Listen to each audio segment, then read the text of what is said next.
What's good, y'all? It's your boy Jay today. While stay fly for the 845. Get your mind ready, get your grind ready. The way you're gonna shine when the time's right. You now in tune with Jay's Music Corner. We got King Vance in the building. What up? What's the word? What's the word? Chilling, chilling. A special guest, BigFace Bennie. What's good, y'all? Yes, sir. Salute to everybody tapped in. What's up? What's up? What's going on? Welcome to Chilling, the chilling. show, man. Appreciate your time. Nah, I appreciate y'all. All right. For the people that may not be in tune with you, could you tell them your name, where you from, and how you got into music? Oh man. Whew, that might be a long story. Yeah, it's big it's Big Face Benny, also known as Benny Blanco from Brownsville. Yes, sir. Straight out of New York. You know what I mean? Currently in Florida, as you can see, it's nice and hot. You know what I'm saying? How I got into music. I'm an old cat, man. I've been doing this for a while. I want to say when I was like 16, hustling, like we always do. That's the Brooklyn story, you know what I mean? Everybody ain't nothing different from me. I mean, the only difference is I stopped, for a little while, went overseas, went to Iraq, and started Mm. producing from there when I was in Iraq. And I started getting into other things, and I started going into all aspects of music. So, just to keep it short, but it's the life, brother. It's the life. Once you win music, you win all the way. So you were in the military? Yeah, yeah. Army. I did 2 tours, 12 years from 2000 to 2012. Nice. Iraq '04, Afghanistan '08. Yes, sir. Okay. Salute, salute. Appreciate it. Appreciate that. Yeah, yeah. Salute. Thank you. I appreciate that. Ain't you a vet too? Yes, he Yeah, is. yeah. Yeah, salute. Yeah, you Yes, he already know. is. I heard something like that through the grapevine. God. Can you explain the transition from moving from Brownsville to Florida, like the music And scene? it's a different scene, like Brownsville. When Brownsville, I grew up with and I hate to name drop, but I'm from Cephalo Projects. So if you really know hip hop and you know Bucktown, USA, Helter Skelter, Smith Mm, and Wesson, you know, I grew up with them. So you already legends. know we I Yes, grew sir. up with the boom bap. So, it was always that, and then I came to Florida and it was like a different vibe, it's the trap music. And I mean trap started, a while back, but in New York you really don't get into that like as much. I Hmm. mean, especially where we from, it's always been boom bap and things like that. But when I got to Florida and I got with these young cats, started listening to trap and seeing what's going on with that scenery, you know, try, trying to understand the evolution of hip hop, because to me it's an evolution. It's still a change. Some people don't like it, some people do. I'm a boom bap head, but I also like modern rap. So it's the transition though is for me it was kind of smooth because I accepted the evolution. Some Yeah. people Mm. can't. Some people can't. And You know, I'm it always, the music always suffered because of that too. Yeah, and that's a problem to me because you're not allowing these young cats to open their minds, but you want them to open their minds, but you're not even doing it. So it's like a Yeah. catch-22. So it's kind of hard. Uh, I heard a old head say one time, it's that we always think about back in the days, back in the days, back in the days, but we never open our minds to saying, let me look at the future. These young cats is the future. If we expect hip hop to expand, we need to let that happen. But we Yeah. not. And we not even gonna teach them. You know what we do? We go like this. Let the motherfuckers do what they do. But we not even gonna teach them to help expand it the right way. You can't mold the sculpture without molding it. Hmm. Putting Especially your New hands on Yorkers it. are Teach. like very Yeah, picky. that's real shit. You know what I'm saying? So I think we all got a hand in that, and I think it's our fault. You know what I'm saying? I think it's our fault that we just allowing this shit to happen the way it's happening. And I mean, it's an opinion. Everybody got an opinion like an Mhm. asshole. That's just my opinion. God. Yeah. What's your top five, bro? Woo! Dead or alive? I gotta go. I'm a New York head, so you already know my top three. You know what I'm saying? Is always Biggie, Jay-Z, and Nas, but the conflict for me is always the next two. You know what I'm Mm.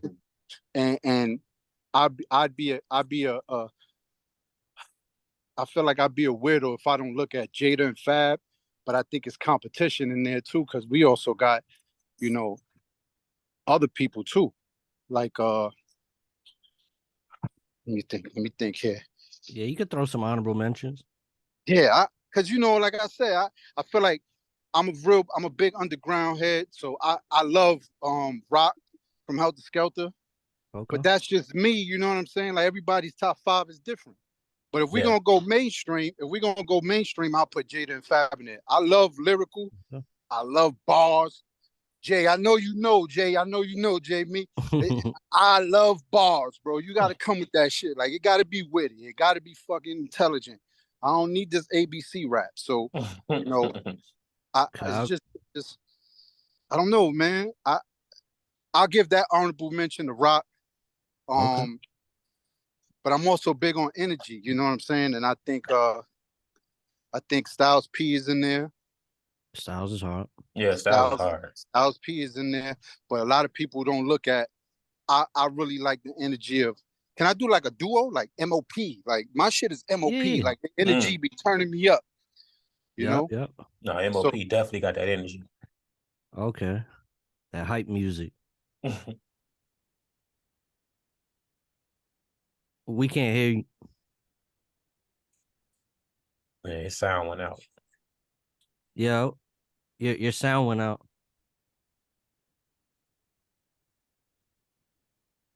Did you hit the mute button?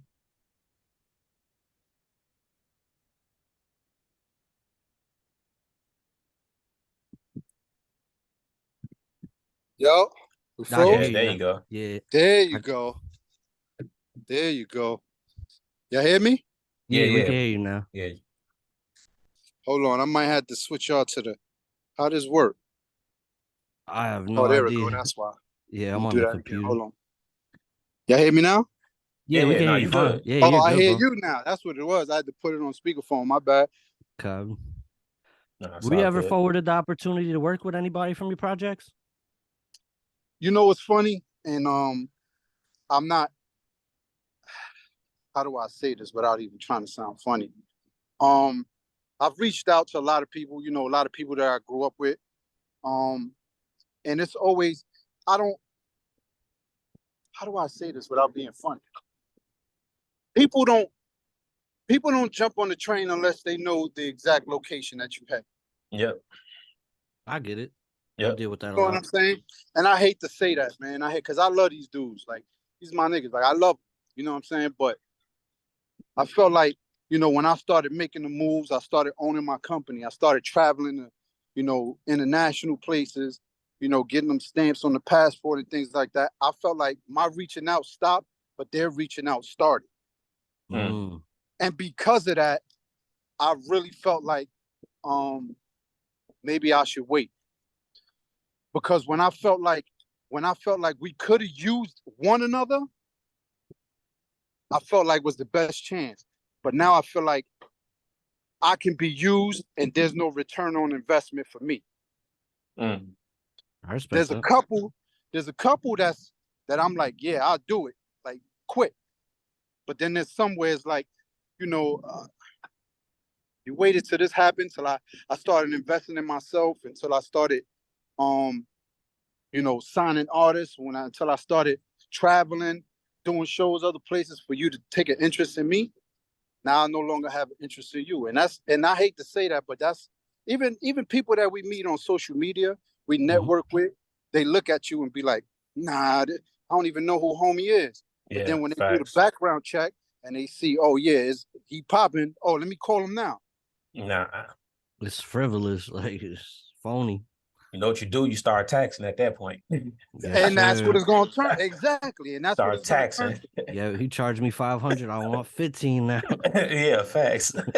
And that's what it's gonna have to turn into, because some people not gonna respect you being an artist, so they're gonna respect me as being a businessman. So we're gonna have to start taxing at the end of the day. But it's still love. Like the funny thing is that happened to me. Like I contacted somebody, and I'm not gonna say names, and I grew up with him. Like, okay, you're a legend, you good, you great.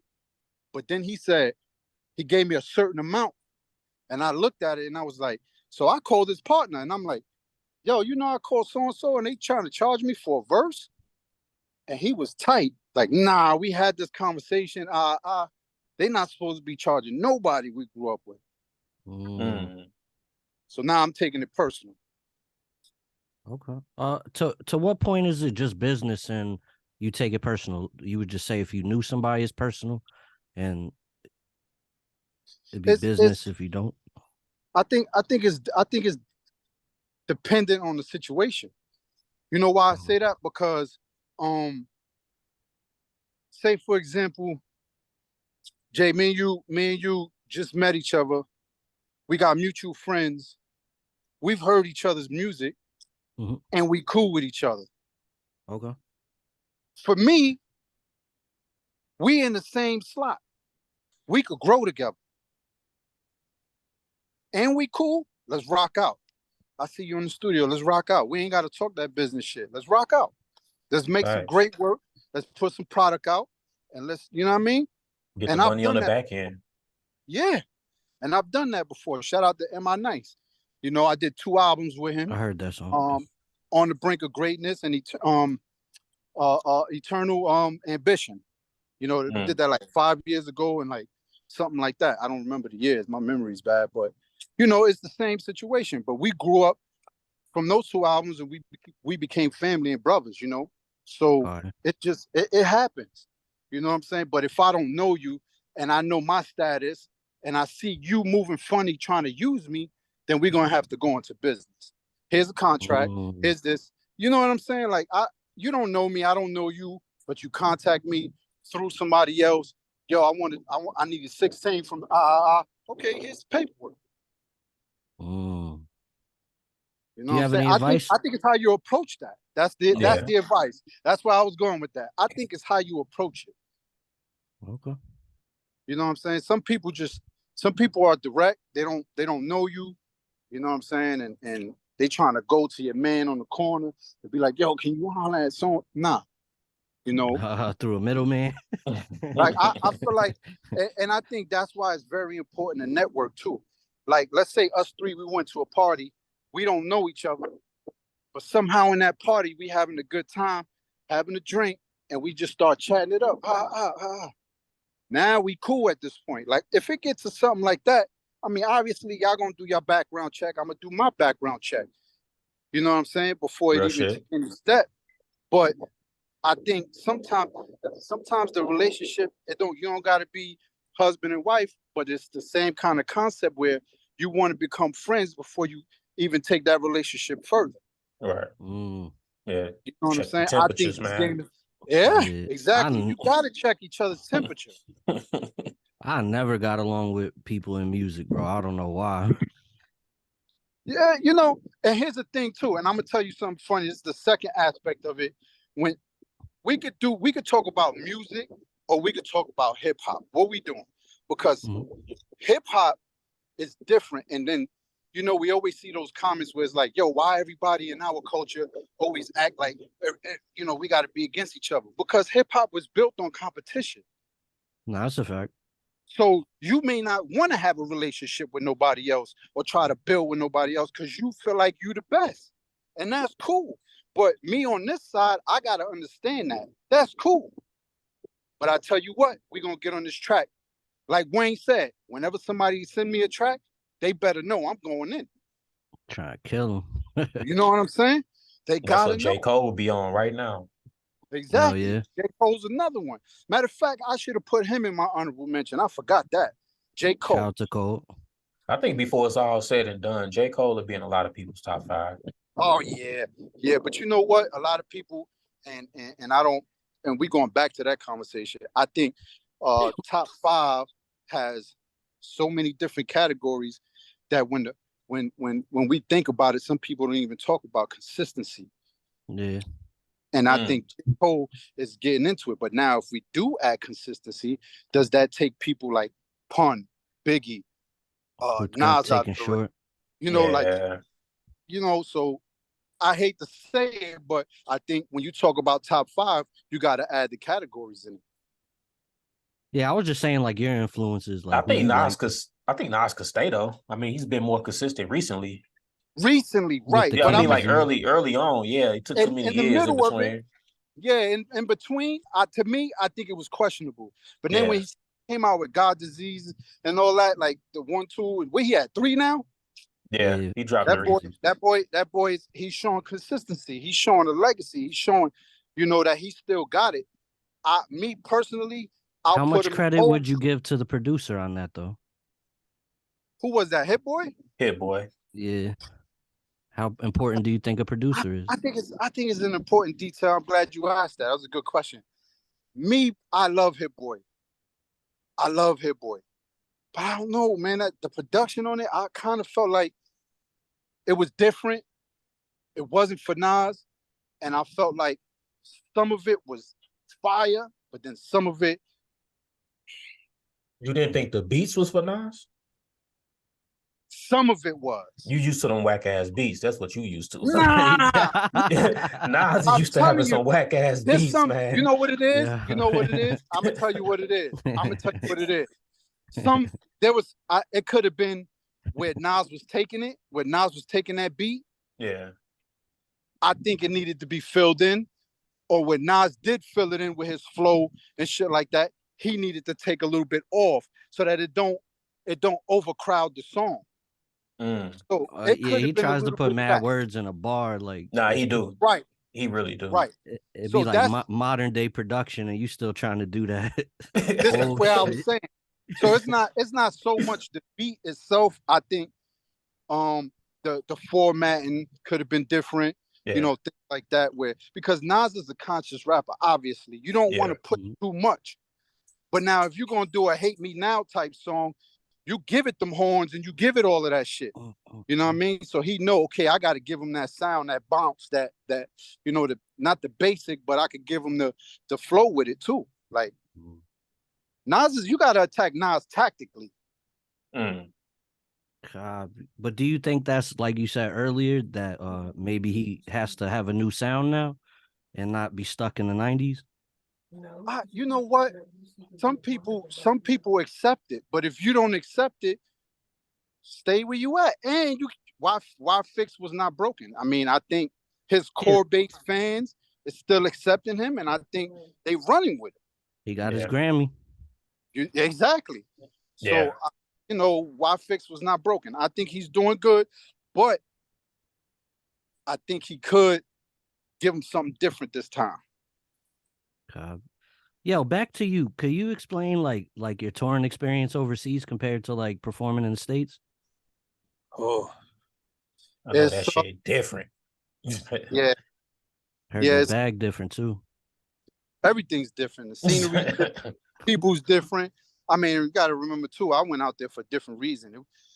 I started music while I was in war. I didn't start music doing tours. Like I wasn't doing tours internationally. You know what I'm saying? So when I started producing, I was in the middle of the shit, and I'm like, fuck this shit. I dropped my weapons. I didn't even wash my ass, and I'm gonna go produce beats. You know what I'm saying? Like that. I know what that's like. I've been on 3 deployments. I get it. Yeah. So So when people, when people be like, yo, hip hop saved my life, y'all don't understand, bro. Hip hop saved my life. Like Only my thing to do. mental insanity, my mental, I could have went insane if it wasn't for that. You know what I'm saying? Like You around I a could have bunch of probably did snitches. You around shit crazy. You saw. Nah, that's real shit though. You know what I'm saying? But recently we were able, like Jay was saying, we were able to perform internationally. And let me tell you something. The crowd is different. The crowd is different. I'm not taking nothing away from the US, but the appreciation, they don't even speak our language and they just appreciate it so much. It's crazy. You know what I'm saying? Like we went to Colombia. I've been to Germany and did it, but it's the appreciation. Like even after the show, the people are like I don't even know if they researched me. I just felt like they knew me. Like it was love. You know what I'm saying? Different type of love. Yeah. So they just happy to hear that hip hop shit. I think that's what it is. I think that's what it is. And you know what? They got hip hop out there. Like they got hip hop in Colombia. Like believe it or not, when I went to Colombia, that shit looked just like New York in Bogota. Just like New York. You know what I'm saying? They got graffiti everywhere. The streets are just like New York. They got hip hop playing in the stores. Like it's just like New York. Yeah, I was So raised it's not by a like they Colombian. have it. Yeah. I heard that shit rough out there though. Oh, yo, when I went out there, I was like, God damn, I think I'm in the Bronx. I heard it's like worse than that though. They be Like, on some other shit. I had my phone out. And my artist manager was like, put it in your pocket. Yeah, they finna snatch and run your shit real quick. And then you got that What? Yankee hat. You a target for sure.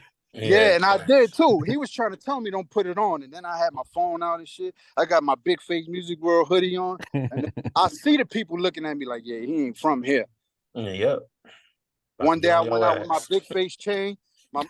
The manager was like, Nah. said, nah, Yeah, come I'll on, hop man. on We them not dirt doing that." bikes real quick. Exactly, that's what it is. They on dirt bikes and they'll just come and snatch your shit and go. And they like stunt like it's like a million stuntmen on bikes over there, B. They be having They do machetes. they That do shit's crazy different. shit. They stop on a dime, curve, yank your shit, and go. Niggas some rough riders for real. The Jet Li movie. Oh man. That's your background? That you're Hispanic? Yeah, I'm Puerto Rican. Well, here's the funny story. I'm adopted. So I just found out 4 years ago that I'm Puerto Rican Cuban. Oh, okay. Okay. Yeah, I just found out like 4 years ago. But my whole life I've been raised thinking that I was just pure 100% Puerto Rican. Okay. So I mean, I don't know if it's much of a difference though. What you think? Cuban and Puerto Rican, I think they're the same. Like I don't know. Hey, man, I don't Hispanic know. is Hispanic to me. Yeah, that's how I always looked at it. But then again, I'm not Spanish, so I don't know how y'all see that shit. Yeah, no, I would say so, the culture is different, but it's the same thing, kind of. Yeah, but I feel like some Spanish people just they got too much pride and they want to hear like, oh yeah, I'm half Cuban, and you got to have pride on whatever side it is. I'm like, listen, man, you ask me, they the same. They both eat the same goddamn food. The only thing is one is freaking a free part of U.S. and And one the is other one ain't. Yeah. Fat Joe was the same thing, and I always see him with Puerto Rican flags. I don't remember too many Cuban flags. Yeah, he half and what's half funny? too, right? Yeah, he is. You know, it's funny. I noticed that too until recently. I love Fat Joe. I love his whole. I grew up on Big Pun and Fat Joe. You know what I'm saying? But I realized that recently, and it's even like what's this guy name from Miami? Pitbull. Oh yeah, Pitbull. You know, my only thing with Pitbull, and I love Pitbull too as a person, but I feel like sometimes race is such a your ethnicity, your background is such a big deal that for you to exclude one thing out to gain finance, I feel is sucker shit. Could you explain that? Like an example? I'm going to get in it. When in the beginning of Pitbull's career, what was he doing? Trick Daddy songs. Yeah. He was rapping and shit. Coke dealer. That's how at least that's how I came into him. At the end of the day, you got to learn how to adjust and evolve. I get it. I get it. But you can't be like, nah, I'm not fucking with them niggas no more. I'm throwing my flag up now. Nori did it right. Yeah, low key he did do that shit though. Why are you doing that? And the thing that kills me is Pitbull is an intelligent dude. He'll break down history to the T to you. But I think somebody got in his ear and said, listen, the girls like you, the bald head, the suit, let's do a little Spanish. You know what I'm saying? And I get it. You got to evolve with the game. But don't forget bruh and them back there. Hey, man, Rick Ross said don't forget Big Bron now. Right? So I think that's what to me, I think it's a great, transition, what he did. But I forget where you came from. You forgot Big Bron them back there. Yeah. I mean, it happens. Nori even ran off and did that shit too. Yeah, but he got his people with him, right? No? Yeah. Nori still kept it gutted. Nah, he Yeah. did. He did.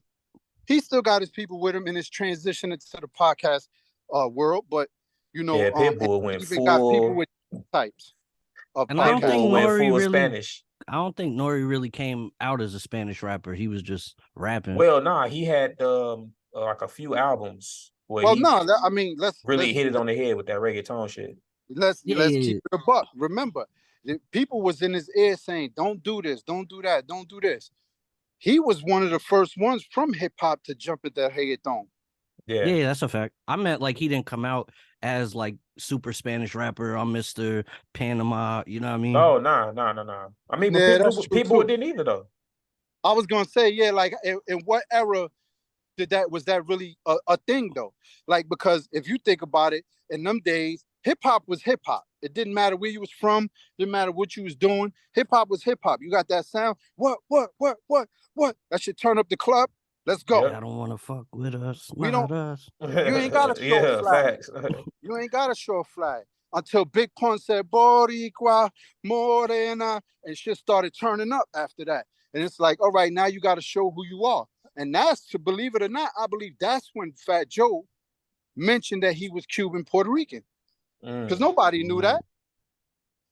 Niggas thought he was just a white kid with blue eyes in the hood with the dudes.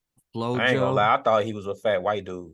Right? Nobody knew that I ain't even gonna front. Pun exposed it, and said it and all that. So I think it was an era thing, That's just me. I'm not a hip hop historian, and my memory's bad. My memory's bad from all the explosions I've been in. So, God, but God bless. I love hip hop, and I love my youth because of hip hop. Hip hop was part of my youth. You know what I'm saying? So, Can you explain believe it your or not, yeah, go. I was gonna say, can you explain like your writing process in the studio? Oh man, it's kind of weird because it's funny, guy. I was talking to my daughter about that because one of her best friends is my artist. His name is Young Viral, and his writing process is different than mine. And we talked about how evolution in hip hop, how rappers now they just rapping to have fun, whereas I'm going in there with a goal. Okay. I can hear a beat, and it gotta kind of remind me or take me to a place where, or maybe a theme, or maybe just something where I can just go with it. So, like, for example, if you listen to my single, Small Tatas, it was you hear the beat, right? The beat, I went and I told Javi Dang, like, yo, I need something that's gonna give me that Puerto Rican Day parade flow. And he did a little salsa with the hip hop, and all I could think about was PD Crack. Que tu quieres mujeres? She said she blow la la. You know what I'm saying? And that's where it took me. And I'm like, I'm going with that. And that like, shit slaps in the car too. I ain't even gonna lie. Flip right? side. Javi Dang is a beast, bro. Let me tell you something. Javi Dang, he's working with some reggaeton people and things like that. But when it comes to hip hop, he's a beast. Man. But as far as the writing process, I like to do the catchy hooks, and sometimes my hooks may just need to get to a point, and that's it. It don't have to be catchy. Like my single that just came out yesterday. It's not melodic. It's just straight to the point. We could Bottom go line? blood for blood and eye for eye. We could go, you know what I'm saying? Like it's not melodic. It's just catchy, but I'm trying to get to a point that That's the bottom line joint. same energy. Yeah, featuring Bottom Line and Cook Monster the Illest. Yep. Wow. Yeah. So, but my process as far as writing the verse, now we get into details. It's a little bit because I like punchlines every fucking bar. I needed every bar. Funny shit. You from Some that funny Banks shit. Fab. Yeah, it's some Jada. funny. I'm a comedian. That's why Fab's one of my favorites. That's why he's one of mine too. You know what I'm saying? Like to me, Jada got bars, but Jada got bars where his flow is like it kills it. You know what I'm saying? It's like Fab got that flow, but he gonna hit you with some funny shit. Yeah, it'd be funny as hell. You know what I mean? And that's me. Like anybody that that I know is gonna tell you, like, I'll crack jokes all day, bro. If you're not leaving the studio with your stomach hurting, I'm doing something wrong. Like, I'm a fucking comedian. I So, miss that aspect of hip hop, like the Redman and Method Man, the big puns, the Eminems. Red damn, used to have me go honorable crying, mention bro. that I forgot. You see? What TV? Red God, used to have me crying. the Muddy Waters. Oh, Man, those are my albums, bro. You just hit it right on the head. You took me from to the lyrics that's to the videos, Redman was on some other shit. even MTV Cribs, he took it to that. Yeah, right? Like, that's what I'm talking about. Like, that's what I want to bring back to the game. That shit. You know what I'm saying? Like, Yeah. I like the funny aspect of hip hop. Like, I like how them rich people will invest in me and be like, oh, he's gonna be great. No, motherfucker, I'm gonna be funny. We're gonna take this shit to another level.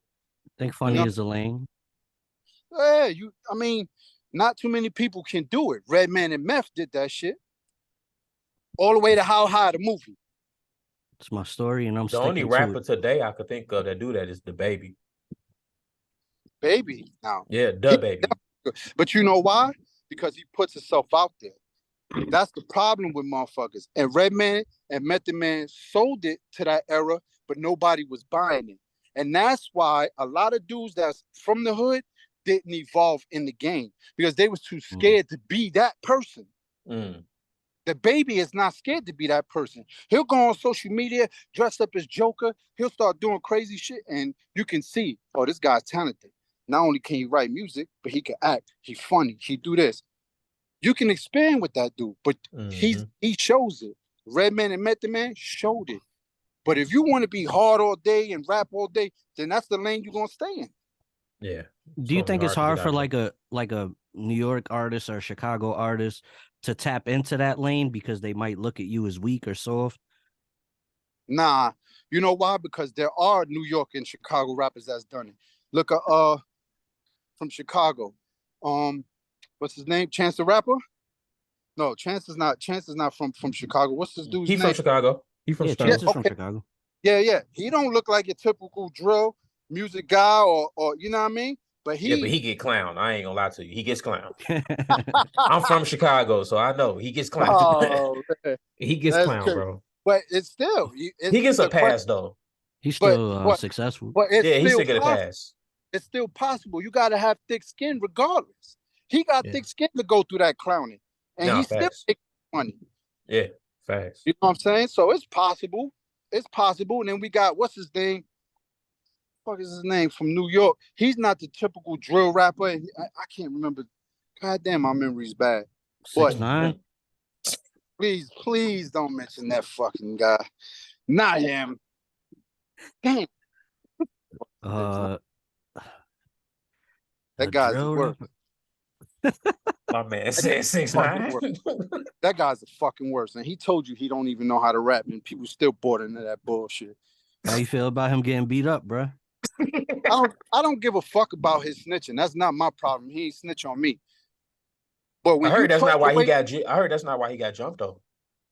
why? They were saying it's because of that shit he pulled at that soccer game. He was disrespecting. Game, yeah, he was disrespecting. At the baseball game. The baseball game. My bad. He was soccer, disrespecting baseball. the Puerto Ricans putting up the Mexican flag, but he's Puerto Rican too. But the people that jumped him is Puerto Rican. That's where I was going with it. Y'all know better, bro. Y'all know that if a nigga come in your face and they talking that shit and you let him slide, then he come back and he talk more shit, and you like, bro, chill. Then he come back and start talking more. How many times this dude is gonna come on the fucking screen and talk shit and expect people not to catch him? I don't care about his ass. I don't care. Like, that don't got nothing to do with me. Facts. I mean, he did more than snitching. I understand the street code.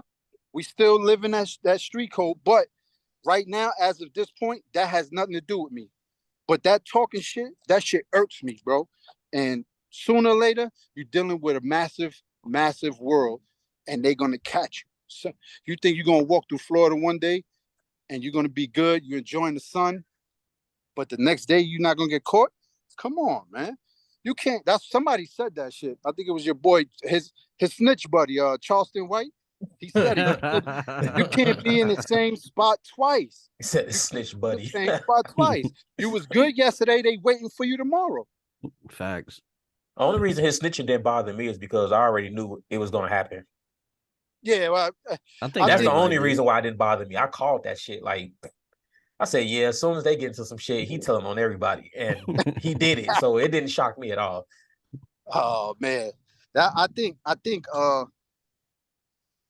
it was something that was expected. The only ones that didn't Exactly. expect it was the people who saw him as an artist. There was some people who saw him as him, and I think we might call them haters at that time, because he might see them and be like, "Oh, these are haters. These are haters." But nah, they saw him who he was, because Yeah, we he can see liked through the rock bullshit. music. He wasn't into the streets. He wasn't into none of that. But let's throw an arm over his shoulder. Let's bring him in. But we forgot that he not built for this. That was They their did downfall. extort him. That They was was their doing some problem. grimy shit to him too. Nah, that was their problem. They should have never brought him in that way. You know, that's why you got to do the. If you people say it's a cliche, but if you ain't grow up with the person, why you fucking with that person like that? Why you bringing them into a game where you know it could get dirty, and or you don't even know if he's been clean his whole life, or he knows how to even play dirty. Like it's one of them things. Like I'm not gonna bring a police officer to go rob a bank with me. That's a fact. The only thing I was lost on, they said that they brought him on to help put on, some of the guys that was in the crew. But my thing is, if you already have a superstar that's connected to y'all, why not use him instead? Why you using this nigga? You got Jim Jones, bro. Why not use Jim Jones to help put your mans on? Yeah, Mel Matrix, a few people. That's what I'm saying. But Jim Jones is the superstar that's connected to them. You know what I mean? So why not get on this record, have Jim Jones help push some records? I think what it was as far as Jim Jones is, remember Jim Jones died down for a little bit. True. At that moment. So they probably figured, it was just the conversation though. Communication is, it helps a lot. If they had that conversation with Jim Jones and been like, yo, we plan on moving because you're not doing this, down the third. If you feel like you're gonna step up again, we'll put the money behind you. Right. But it probably wasn't that conversation. You know what I'm saying? And Jim Jones, remember, it was for Jim Jones, it was COVID. When everybody was home, he threw it out like, yo, I'm doing 2 for 5s on verses. That's what picked him up. He did the Lil Wayne shit. Remember, Lil Wayne ain't say no to no features. That's a fact. Wayne was on everything. That's what Wayne Jim was Jones killing did. everything. That's what Jim Jones did during COVID. He built the studio in his crib. I follow him, so I watched that whole shit he's going come crazy. about. You know what I'm saying? He built the studio in his crib and said, yo, I'm doing features 2 for 5. And people bought into it. And it only took but one verse, then the next verse, then the next song, it started showing consistency. So now he back up here. Now we got Lobby Boys with Mano. You know what I'm saying? So that's the game, though. Like I said, it's consistency. It's that, staying in there. That's what people want to see. And I think that's what we're trying to do, too, even with our label. That's why you notice we did a single last month. Everybody putting out a single this month. We got another single next month and the next month. So that's just the same thing we trying to give y'all. Do you think there's such thing as oversaturating the market, or you just think you just should work? I think it's oversaturation when it's the same thing. Okay. That's just me. Now, if we're gonna give them something different every single time, then I think we just feeding them what they need to be fed. For example, Young Viral came out with an album called Unknown World that was hip hop, modern hip hop. You know what he gonna hit y'all with tomorrow? Pop funk, bap shit. Oh shit. Pop funk. Okay. He on his Justin Timberlake. Motherfuckers don't know he was 16 years old when he wrote that song. He's a fucking genius, this kid. You understand what I'm saying? Then people think, oh, Sila's just gonna do reggaeton and trap rap, Spanish trap rap. No, she got rock and roll shit too. So if you're gonna oversaturate especially in the game that's already oversaturated with the same shit, why are we gonna keep putting rice in the belly into a Puerto Rican when he got his fucking rice in his belly? You understand what I'm saying? Like, we're not gonna do that. We gonna give them something different. We're gonna give them some pasta. We're gonna give them some oxtails. We're gonna give them something different. We gotta give them something different. So how do you feel about like the Benny the Butchers that kind of put out the same song all the time, but they have their little niche lane? I love it because of that niche. I love it. And I think here's the thing though. I think they came in at the right time because we needed that. Yeah, they got their own lane at this point. Needed that. It was something different at the time. Then. Right, it's their own lane. We needed it. Trap was taking over. And it was like everybody kept waiting for New York to be the heroes. You know what I'm saying? But it's not New York. It's boom bap that was running this shit. You know what I'm saying? And I felt like it wasn't nobody doing that no more because nobody wanted to listen. Now, let me not say nobody because J. Cole was still giving it to everybody.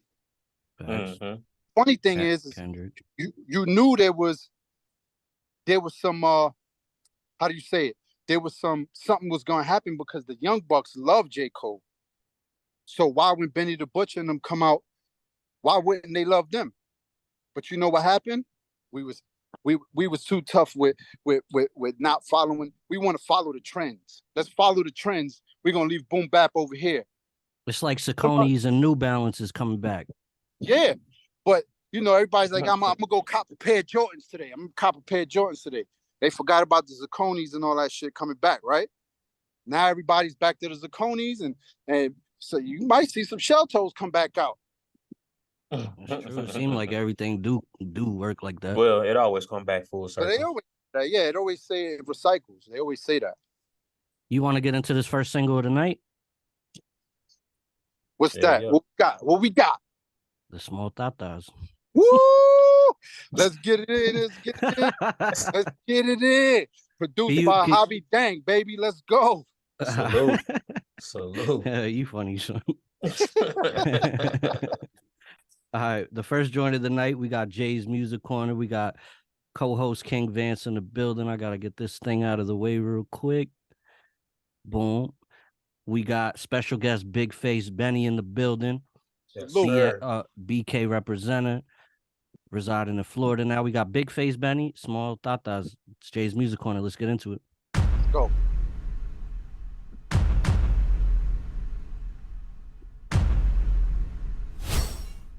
Thank you.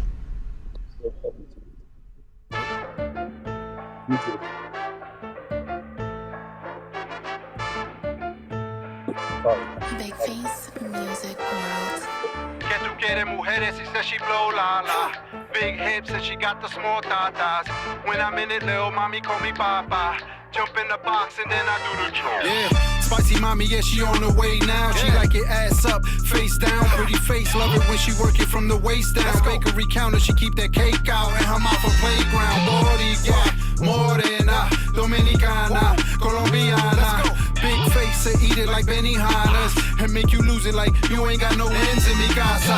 I'm watching them watching me, I ain't worried about them. Everybody a shooter, I smack the Steph Curry out of. I just came to see mommy do a little bachata. Let her stare at my drip, ma, that's just my salsa.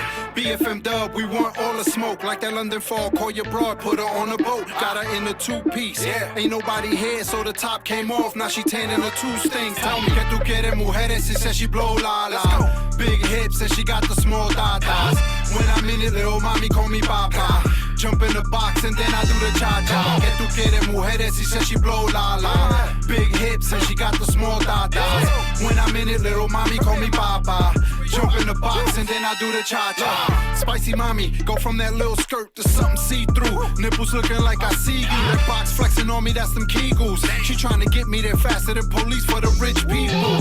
Cellulite, little wrinkle down your thighs. She in the gym trying to iron out the lines. I like the color in your box, I'm getting out of line. I just wanna see that arch and try to touch the bottom of your spine. I can never miss the way I ball, I can never get on the injured list. She got an attitude, I love the way she fix her lips. I ain't R. Kelly, but I let her get a piss. Everybody ball, but it's all a different league. You feel good cause your division is so weak. BFM dub in the league, so watch how you speak. When you mention the best, she got bee stings, I still motorboat on her breast. Que tú quieres mujeres, she says she blow la la. Big hips and she got the small tatas. When I'm in it, little mommy call me papa. Jump in the box and then I do the cha-cha. Que tú quieres mujeres, she says she blow la la. Big hips and she got the small tatas. When I'm in it, little mommy call me papa.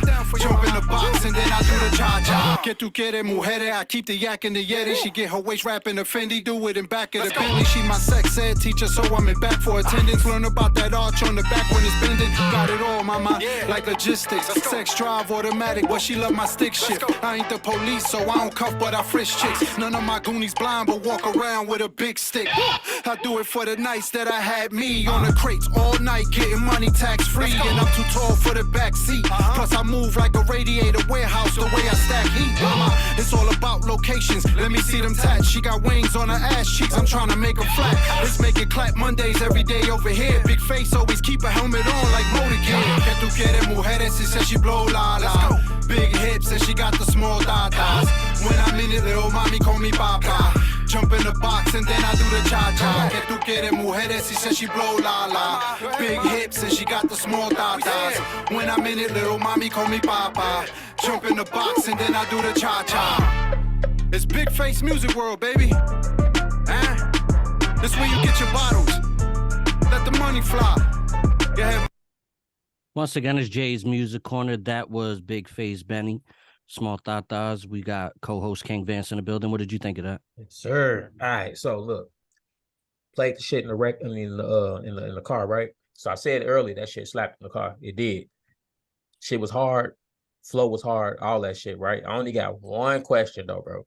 I had to ask you because I was taking my son to the mall, and even we gave each other the same look, and we was trying to figure this shit out for like 10 minutes, right? What does I'm gonna slap the Steph Curry out of you mean? I was trying to figure that shit out. I was trying to think, like, I don't know, maybe he got a 30 in his hand, he slapped his ass with 30 or some shit. I'm trying to figure out what does slap the Steph Curry out of you mean.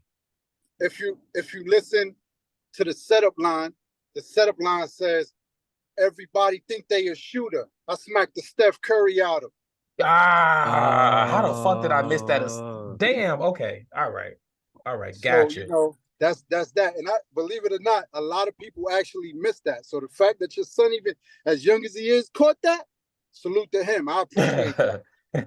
We both looked at each other. I don't know why I missed the setup bar, but we both looked at each other, was like, what the fuck does that even mean? Make sure you clarify that to him for me, please. Nah, I got you. You gotta other than that, though, real shit. It was hard. Other than that shit, it was hard. I fucked with it. I thought it definitely had that. It definitely had that bounce to it.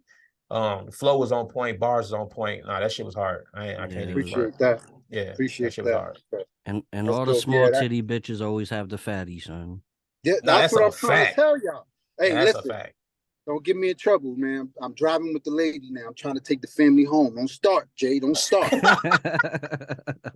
See, Jay the one that gets you in trouble when you take them out, bro. Hey, yeah, man. Basically. Can you explain how that record came about? Well, like I said earlier, I walked in and I literally, I kid you not, bro. This is what I told Javi. I'm like, listen, I need a beat that's going to put me on a Puerto Rican Day Parade flow. Something that's fun. Put some salsa in it or something. I think he took that literal. Like, I was being funny. So bro, I kid you not. The studio's in my crib. I told him that and I left.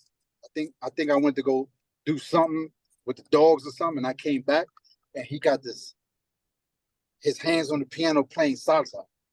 I'm like, how the fuck did he do that in a half hour?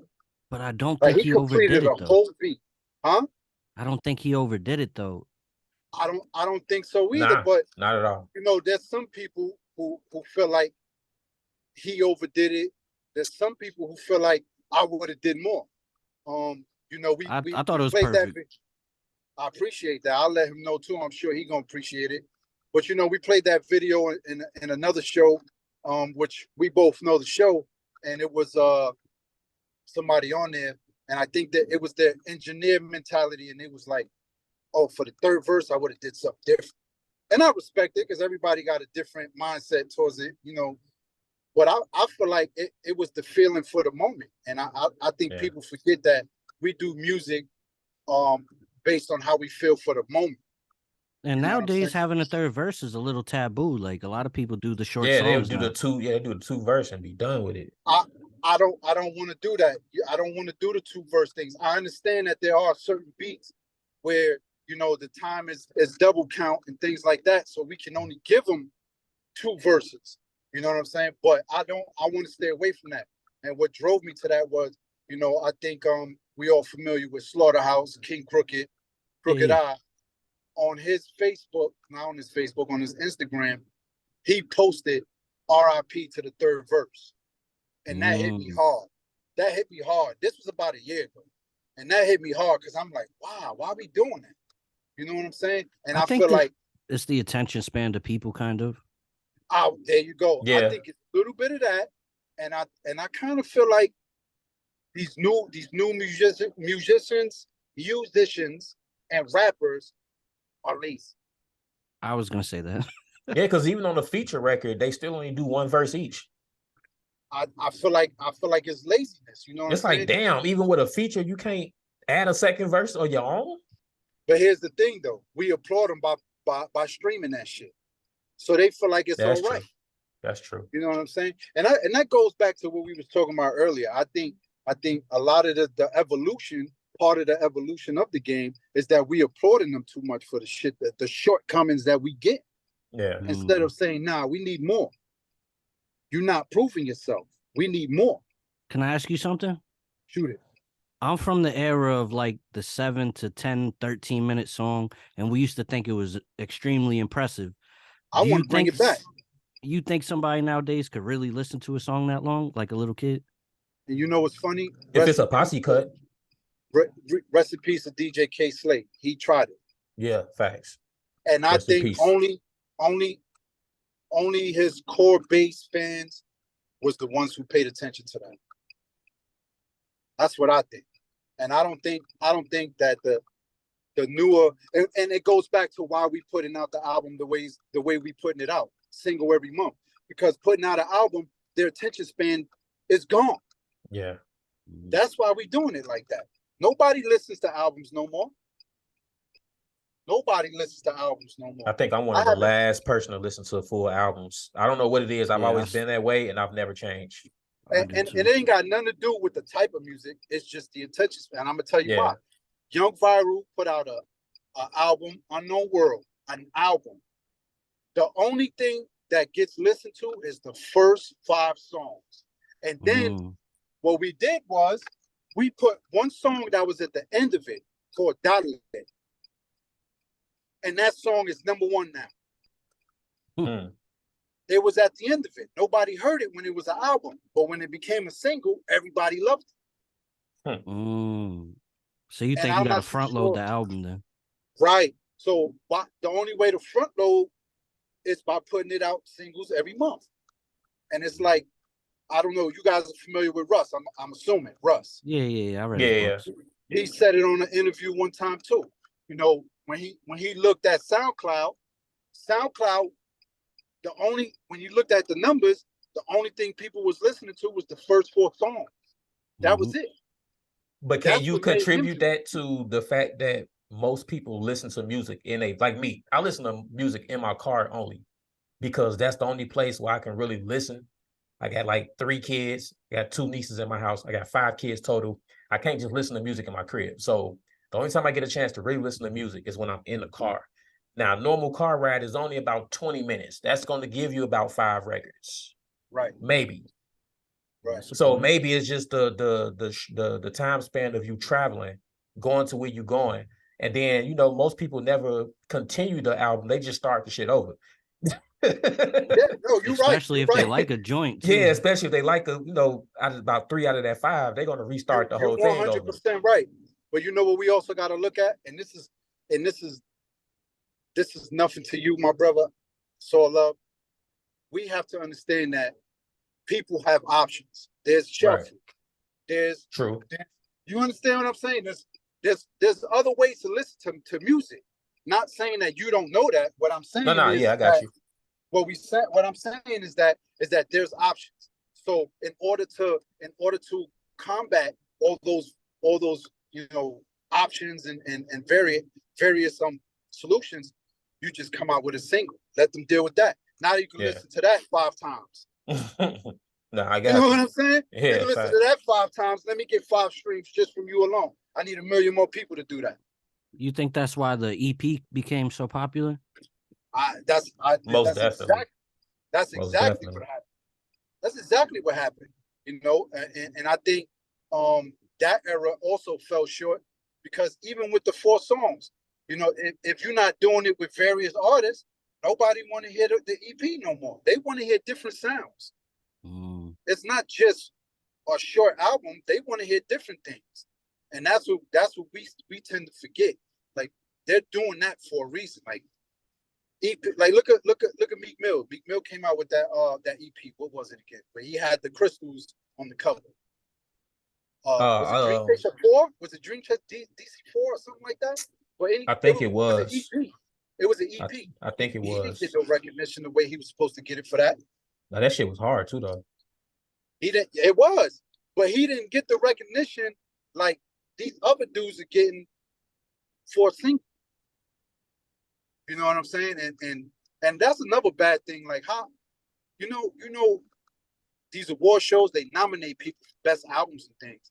If we putting out singles, we taking ourselves out of the categories. Not saying that everybody wants to be getting nominations and awards, but I mean, why not want to accept the accolade? You know, things like me personally, I want to see an underground award show, but they don't got that. Well, they used to have the what was it, Ozone Awards? They don't got it no more. Nah, they stopped it. That. It was a lot of shit going down. That shit was like the Source 2.0. Right. And I think but that real quick, that Meek Mill EP you was talking about is called Quarantine Pack. Yes, that's right.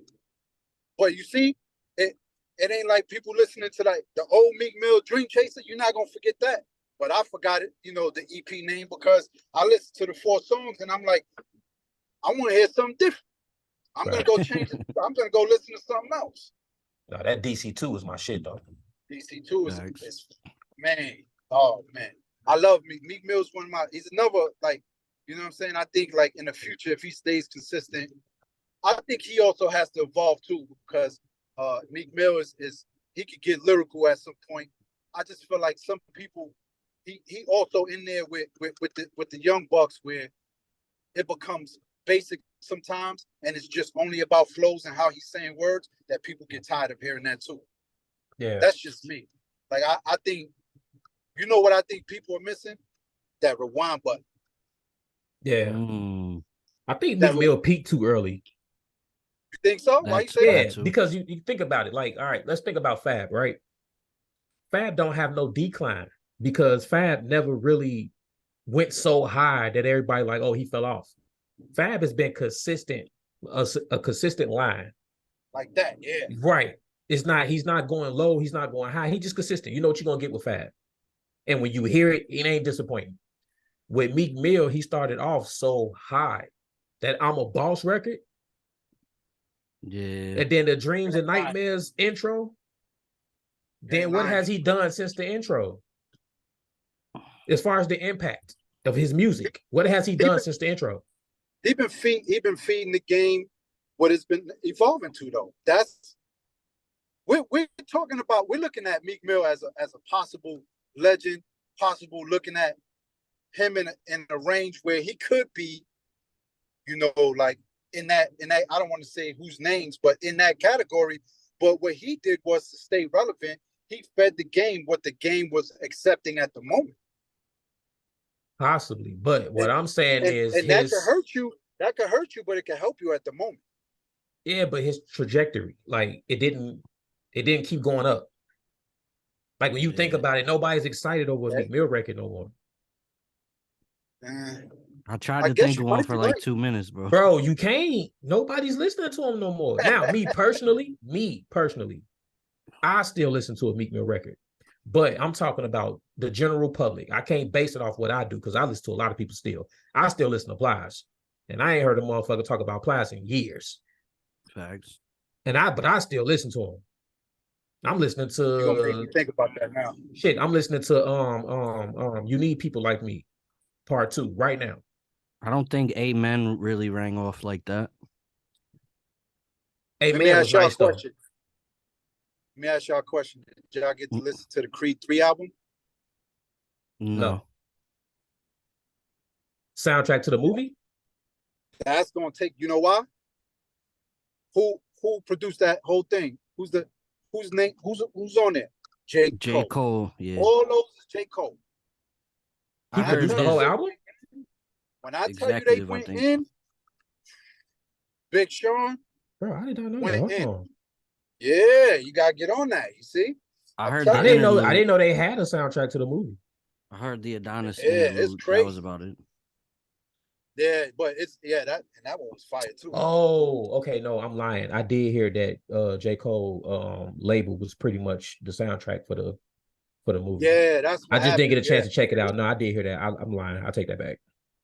I'm gonna keep it a buck with you. My daughter I'm was about to- gonna put me on that. She was I'm like, about to check that out. it's the whole Dreamville people. I'm like, what you talking about? She Oh put yeah, me I gotta on. check that out. Mhm. Because that last what you call that shit compilation album was hard. So I'm definitely gotta check this out. But there are some to me. Anyway, I'm gonna let you. I don't want to do a spoiler alert. I'll let you listen to it. We might could talk about that on the side today. Yeah.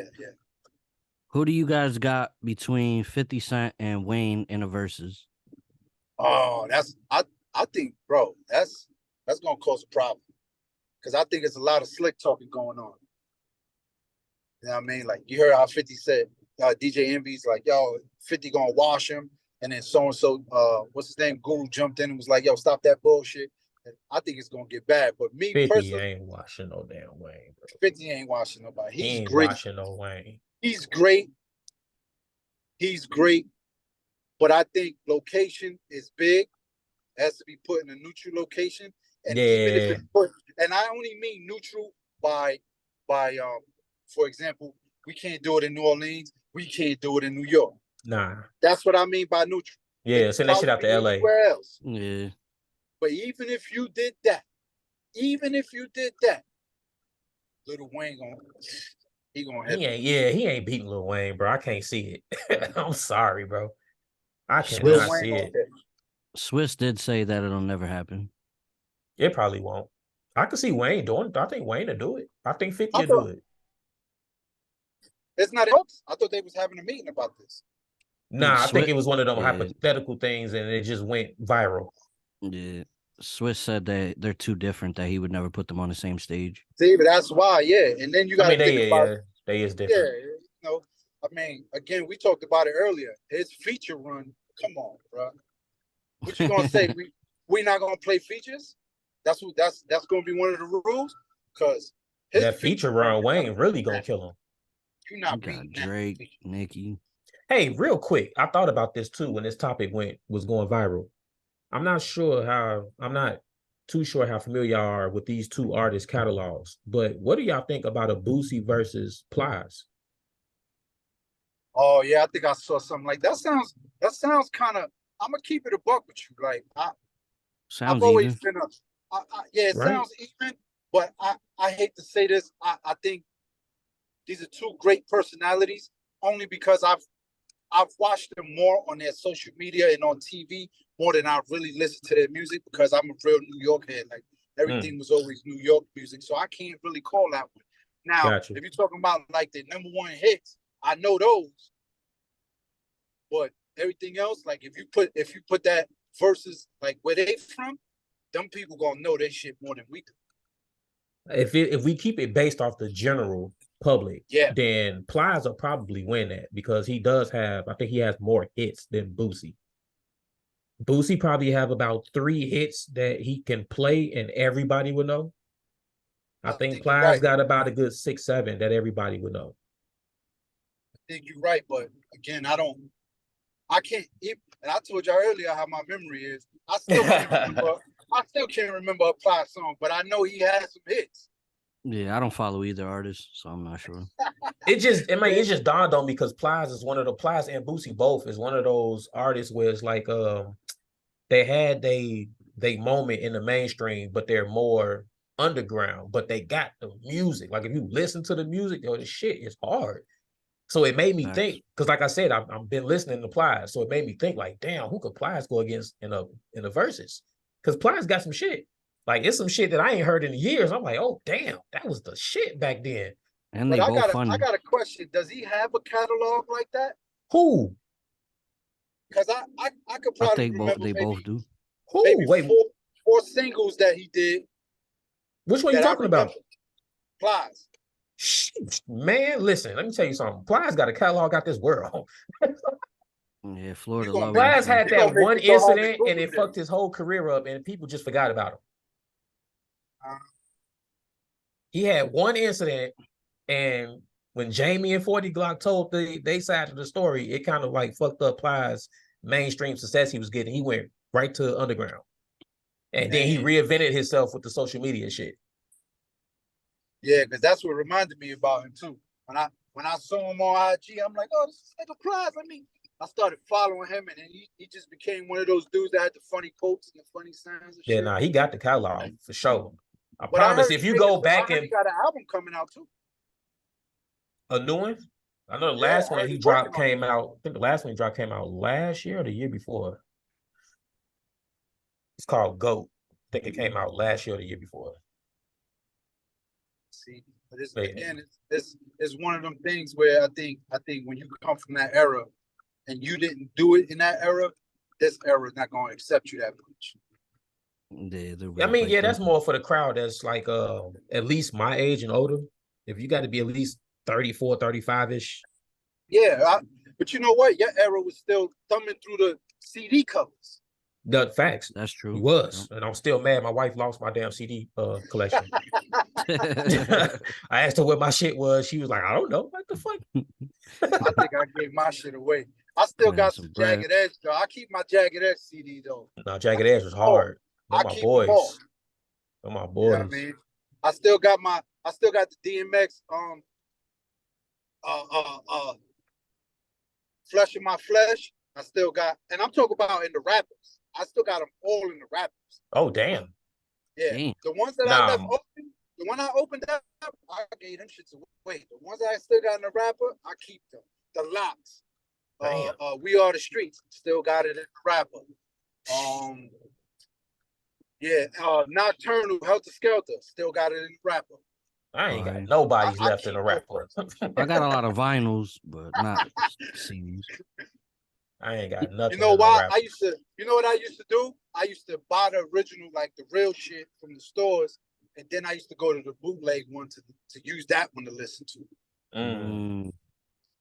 Because if I knew, I still got Illmatic in the rapper, but I bought the bootleg one to listen to because I'm like, if this shit is crazy, like people saying, I don't want to open that. I used to think about that. No, that should be worth a ton of money. You know what I mean? Especially if you run into them, they get to sign that motherfucker too. Hell yeah. As far as the rollout is, we talk about it, I gotta check on it because I hope that shit ain't getting mold in there. Oh, that'd be messed up. As far as like a rollout is concerned, would you still press up CDs, cassettes, and vinyls?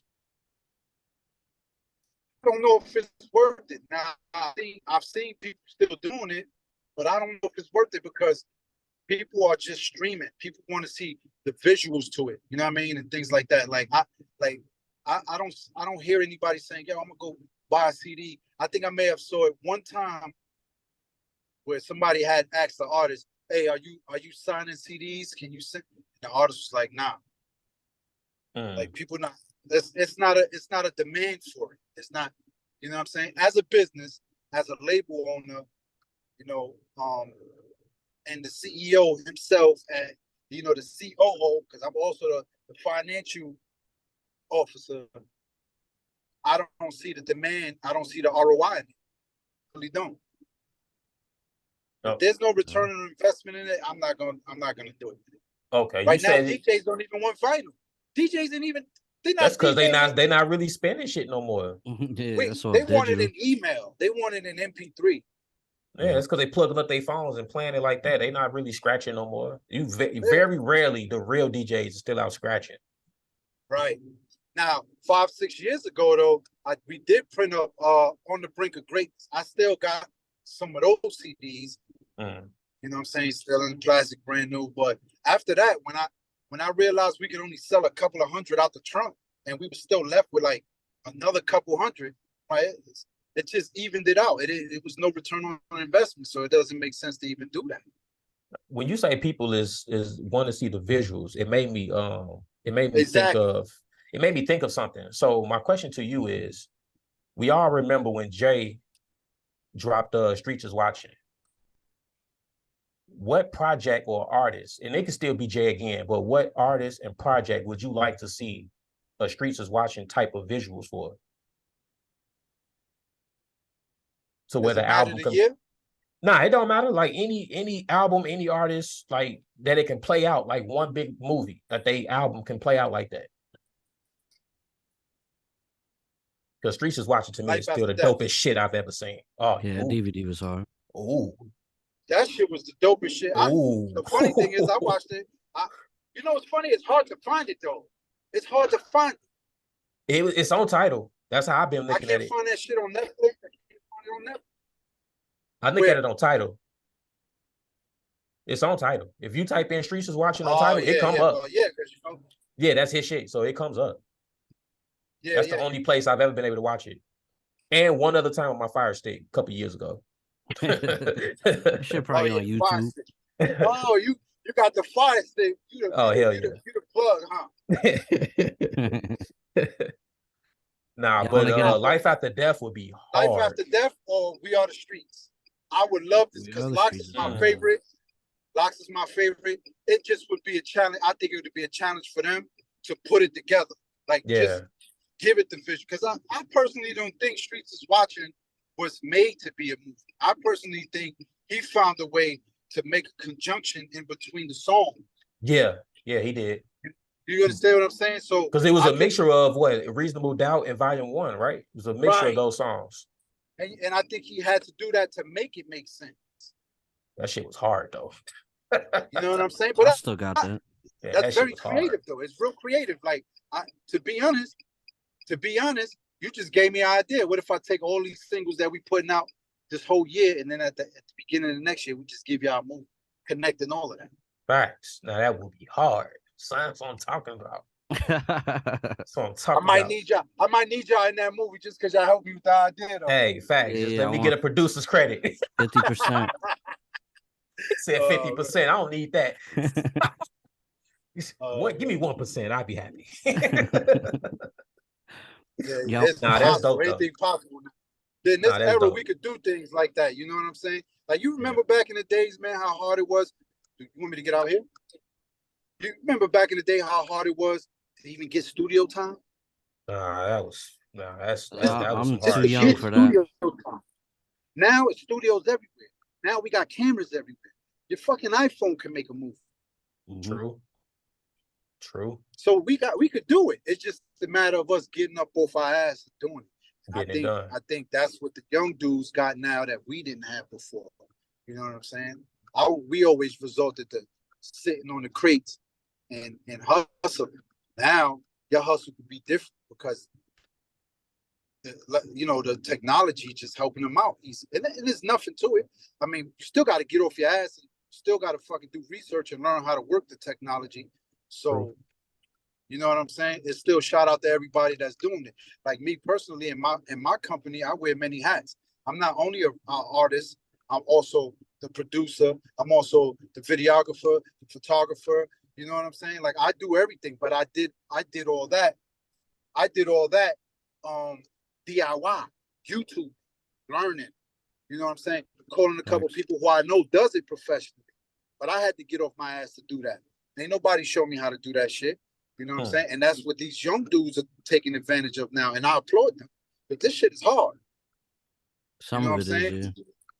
That's like y'all, what y'all doing right now, y'all ain't grow up learning how to be a podcaster and learning how to work the cameras and switching cameras and, you know what I'm saying? Being a journalist. Not. You had to learn how to do that. So congrats to y'all for getting up off your ass and making it happen. Like, people don't see, you know what I'm saying, the hard work that it takes for y'all to do that. You know what I mean? It's something to celebrate. It's something to celebrate. Facts. Y'all want to get into the second video of the night? Let's get to it. What we got on the second video? Normally, second video, we play the artist first, and then we review 2 songs. Ooh. let's see. We got my boy. Ruger. Keep it brief. Keep it Once brief. again, it's Jay's Music Corner. We got special guests, BigFace Bennie and Chi-Town's very own King Vance, and we're gonna get into the second video of the night. Ruger, let's keep go. it brief. Let's get into it. Sir. You should know he bro. He a fucking white boy.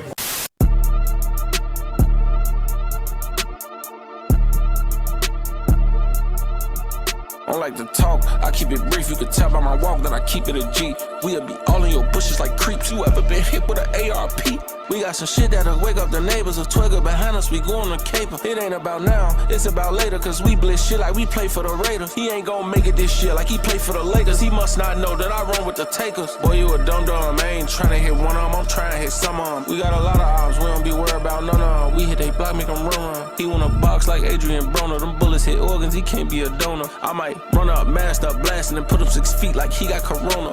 Hey, I'm not the one, I'm not Keanu. 40 sneeze like hot, you got you. I shoot with the left like Manu. They didn't know, but I knew. Now you bleeding red like Pyru. No, like bleeding red like Ragu. If I was them, I wouldn't be by you. Price on your head, I'll buy you. AI 15, it's like 5'2". Treat your block like it's a drive-through. I don't like to talk, I keep it brief. You can tell by my walk that I keep it a G. We'll be all in your bushes like creeps. You ever been hit with an ARP? We got some shit that'll wake up the neighbors. A twigger behind us, we going to caper. It ain't about now, it's about later. Cause we blitz shit like we play for the Raiders. He ain't gonna make it this year like he play for the Lakers. He must not know that I run with the takers. Boy, you a dum-dum, I ain't tryna hit one of them, I'm trying to hit some of them. We got a lot of ops, we don't be worried about none of them. We hit they block, make them run. He wanna box like Adrian Broner. Them bullets hit organs, he can't be a donor.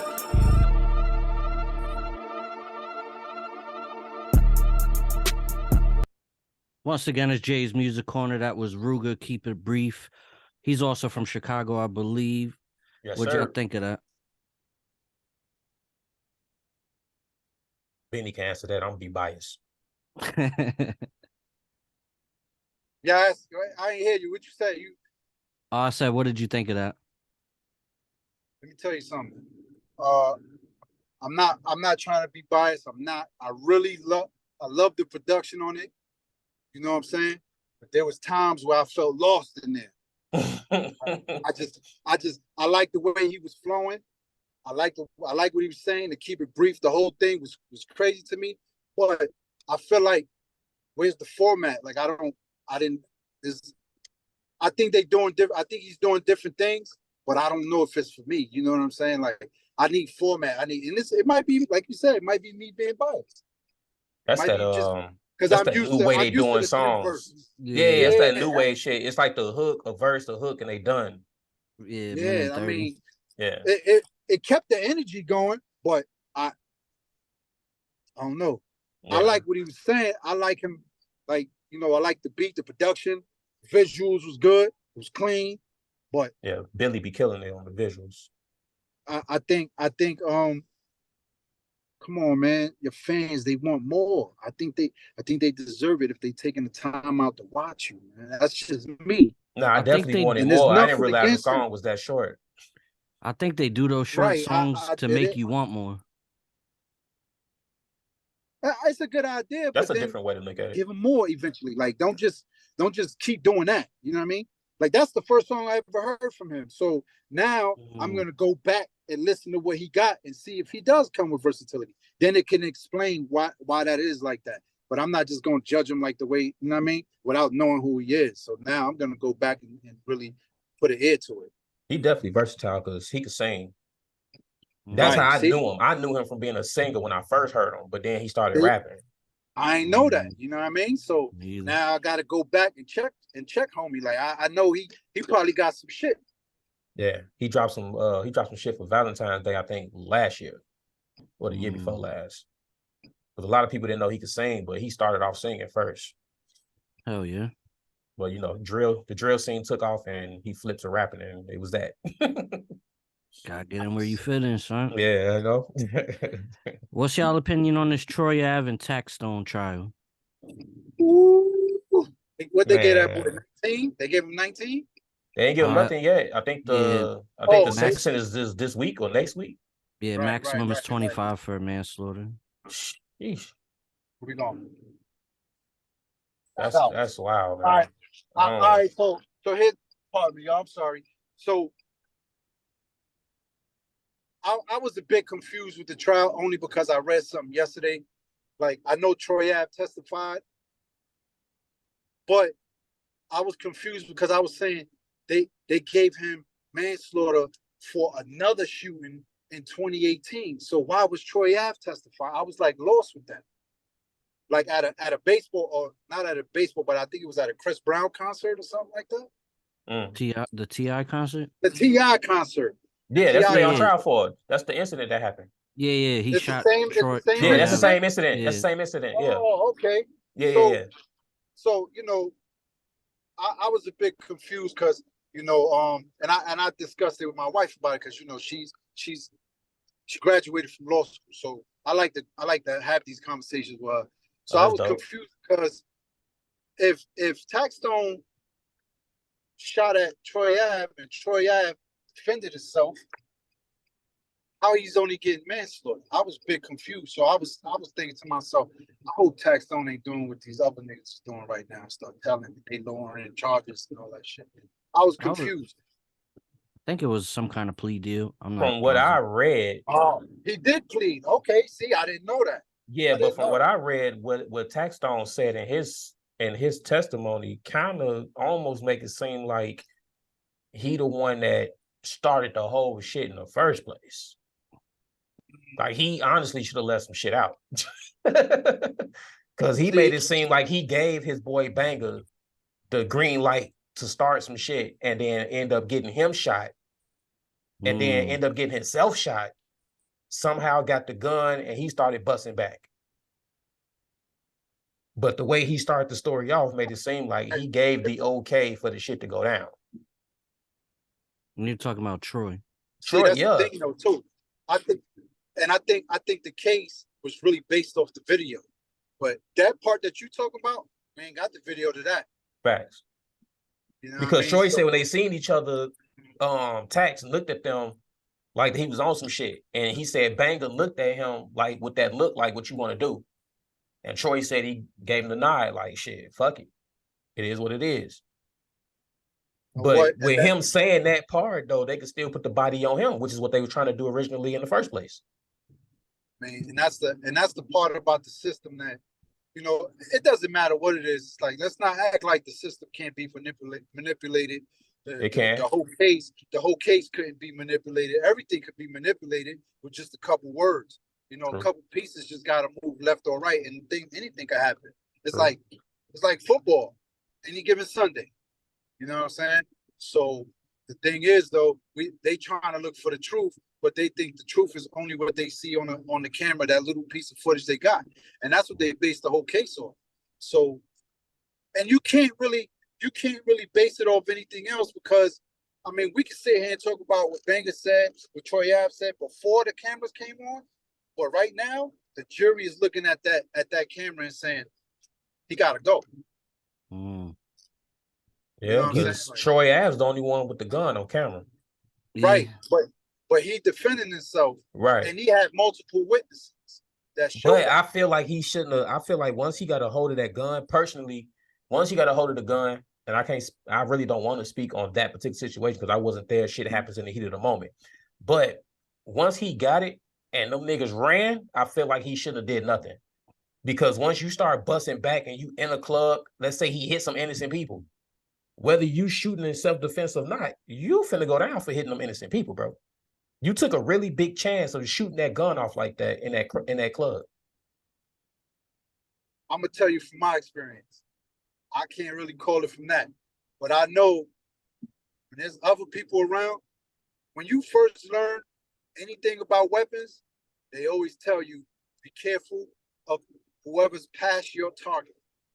Me personally. So what you saying, I feel, but in that situation, I don't know where anger's gonna lead me. That's what I'm saying. Like, I get it in the heat of the moment. It went the way it went. I just feel like it makes it harder for him to kind of come off as being in self-defense when a person is running away from you and you pretty much chasing them through a crowded club. Yeah. Like, that shit could have went way bad. It's like my wife just said it too. now he's stepping into intent. So I get what you're saying. You're Exactly. Right. But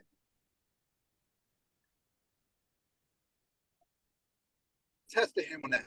I'm gonna charge him with that because everybody was so focused on the fact that he was in self-defense mode, and that's what they went with. It's about that image and that video and just that person. I mean, let's think about it. They locked him up, then they released him. Yeah. After investigation. So True. it's not like they didn't have him in custody, but they went with the video and they went with his explanation of things, and somebody had to confirm it. True. So do you think he should have testified, or should have let, I guess, whatever happened happen? If he get on the street and they handle it again? He's the victim. So He's been subpoenaed, so he had to testify. It wasn't his choice.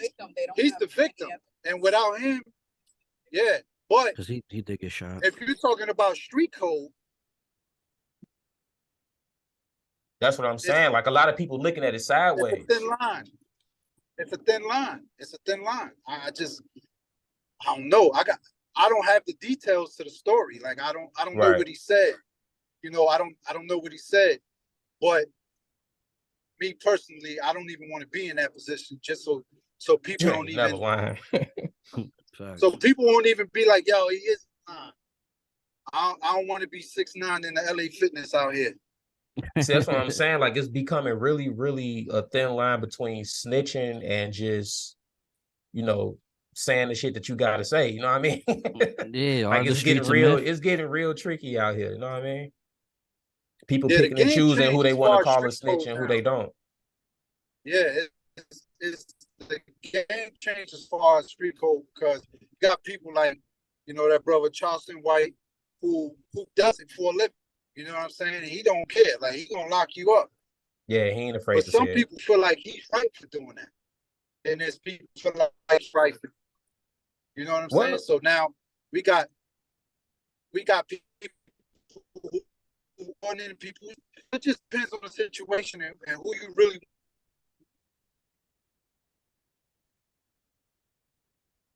I don't want to be that person. I don't even want to be. I don't even want to be like on that line so people can make that judgment. Because me personally, I don't give a fuck what people say anyway. That's why I am who I am. Right. You know what I'm saying? I'm not uncomfortable in my skin. But at the same time, I got family to feed and shit like that. So I got to look at that. But I feel like if you're a civilian anyway, it shouldn't matter. If you're a regular civilian, that's not, to me, if you're a regular civilian, that's not snitching. So when people say Charleston White is a snitch, when people say Charleston White is a snitch, it's like, nah, he's a civilian. He ain't out here doing no criminal work. That's why I was going with that. See, that's the street. That it makes sense why he's doing it. That's why I never called him a rat. You heard me say that, brother, because he's a civilian. Exactly. He's a civilian. He's not in this game like everybody else who claims to be in it. If you claiming to be in it and you go and you do that, you snitch. Yeah, you snitching. You know what I'm saying? So it's again, I don't want to be in that position though, because I might I'm gonna hurt somebody. But was it ever real? Because you even have like the Italian mob bosses, they were snitches, Lucky Luciano, all these people. Was the code ever real? Hell no. I don't think the code ever was real. I mean, like again, I think it just depends on the person. Like some people get to a stage in their life where they enjoy the perks of it, and now they don't want to lose. But if you have nothing to lose, you ain't gonna snitch. Like I feel like that's what it is. You know what I'm saying? When you got those people in the mob who did snitch, they had all the ladies and their wife. They had money, houses. They got shit to lose. My whole thing is though, this is what I was taught growing up. So, of course, you know, I done my shit here and there growing up in Chicago, whatever. But I had uncles that always told me, if you not going to be willing to stand on your own and take the consequences behind the shit that you do, then you shouldn't be doing shit. Thanks. And I've always looked at other people like Well, that. you If should- you're not going to be able to yeah, you stand on shouldn't your even be own in and the take your game. Yeah. responsibility, you shouldn't be out there in the first place. Yeah. Yeah. And I've you seen know what's people funny is fold 100 that's what times. that's what Charleston White was talking about. Like, if you knew you was a drug dealer from the beginning, why are you gonna jump in the car with the drugs and then put it on the driver's lap who didn't even know you brought it in the car with you? With them. Facts. You know That's what I'm just some saying? dirty. Like, That's some dirty shit. Like, Yeah, that's some clown shit. But you know, again, I mean, I can't call it. There's dirty shit in every game, in every aspect of the game. So, Facts. you know, but you got to expect that if you play in the game. That's just what it is. If you play in the game, you got to expect dirty shit from all aspects. You know what I'm saying? I mean, how you feel about that? You think you're gonna come into a game like whether it's hip hop, whether it's pop? You think there's nobody dirty in that aspect of music, in that genre of music? There's dirty. No, it's some dirty. No, it's some dirty. Yeah, I think music is the dirtiest game, only second to politics, like government politics. Yeah, I think, and I don't like to get into it, but yeah, I think you're 100% correct. I think politics is number one. I think police department is number two, and I think music, just Top business 5. and period. Yeah, music is wild, man. Diddy, one of the main people, bro. That man is dangerous. Listen, I don't care what nobody says. I think that's up for discussion, only because he wasn't. How can you? Let me ask you a question. If I come and I walk into your house and I tell you, hey, listen, I got a gun, I'm a thief, and I'm a killer. I done killed about 20 people. What you gonna think about me? I'm in your house now. What you gonna think about me?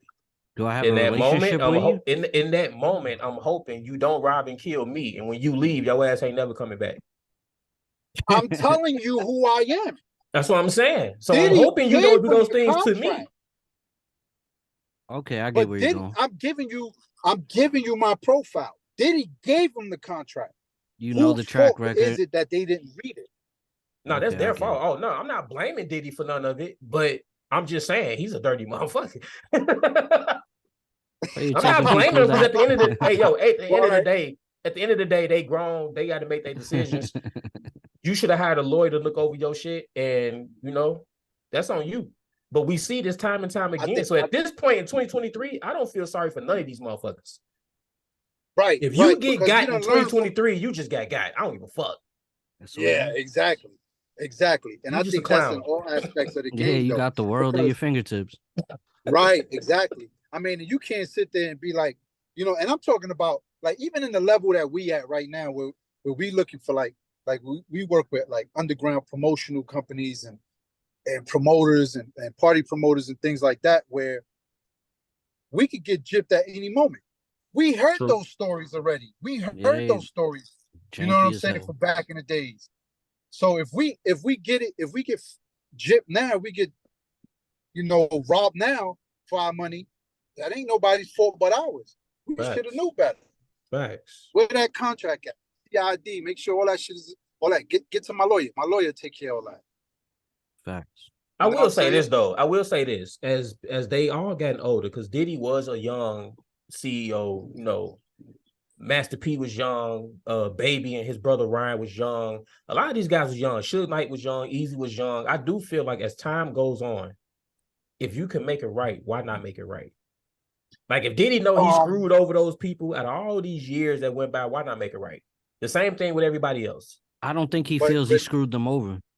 Right, and I don't, and it goes back to what I just said, because if he gave him the paperwork, who got screwed over?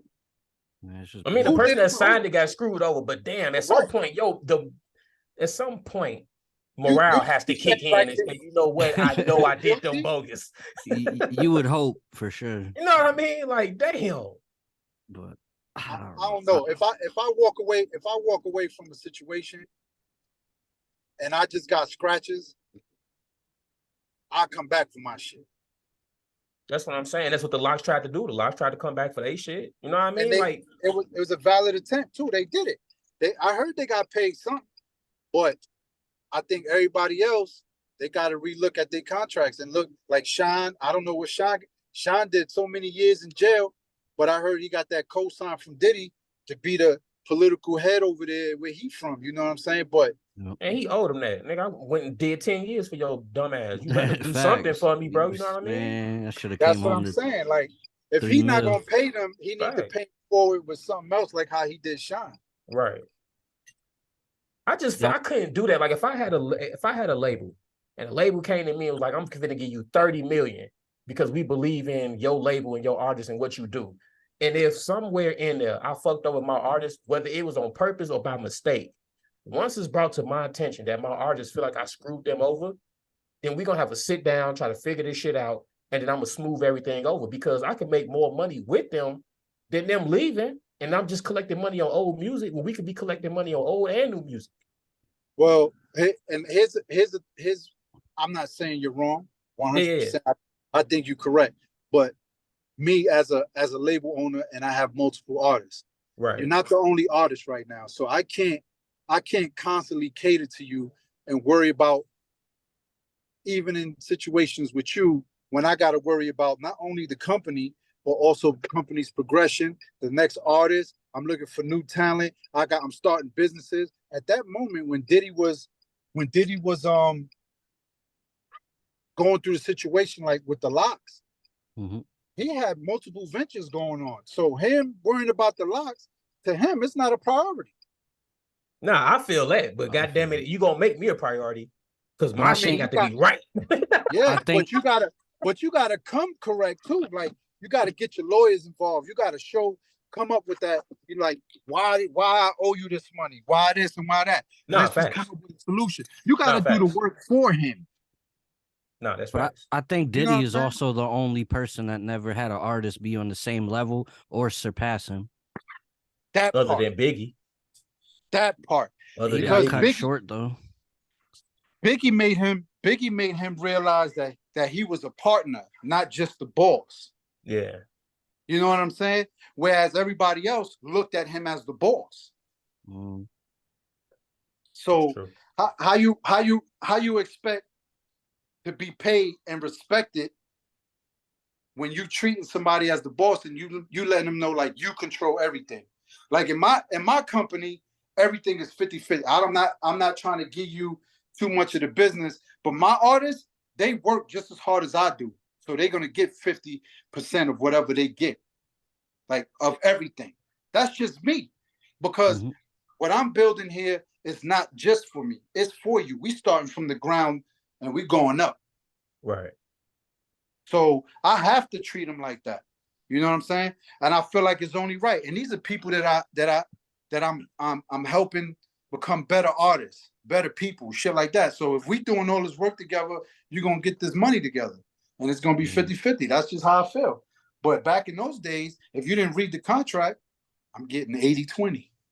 You did. That shit crazy. But okay, now you say the people got to sign it, right? Let's go back to that because that comment you just made right there. If you put in the contract, I'm getting 80% and then the artist gonna get 20%. You don't feel like right there, you just like, you know what? That's kind of fucked up. Let me change that. You know like, why? Why would you even put that in there in the first place? Because you have leverage over them. Right. That's that. Well, I think what but it don't have to be 80-20 as the artist. I'm the one that's gonna be making the money. As an artist, right? Like as an artist, once you hear 80-20, like why would you even sign that? Me personally, I'm not signing no 80-20. Like, but here's the problem too, is that they saw the bigger picture.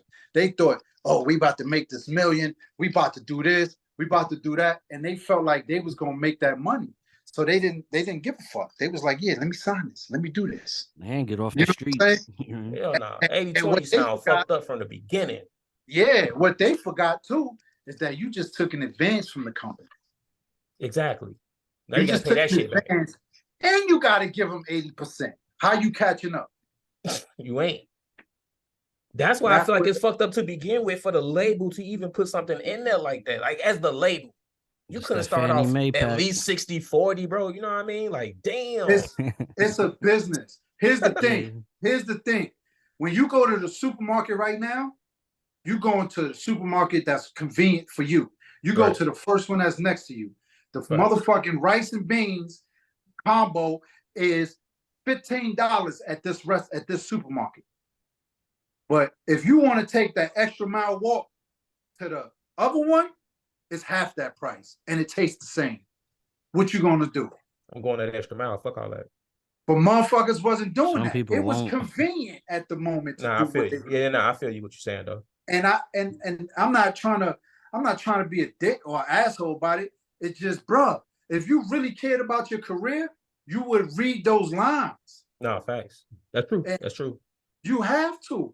Like, I get it. Like, I was hustling too. Believe it or not, I was given a contract back in them days, and there was 12 of us.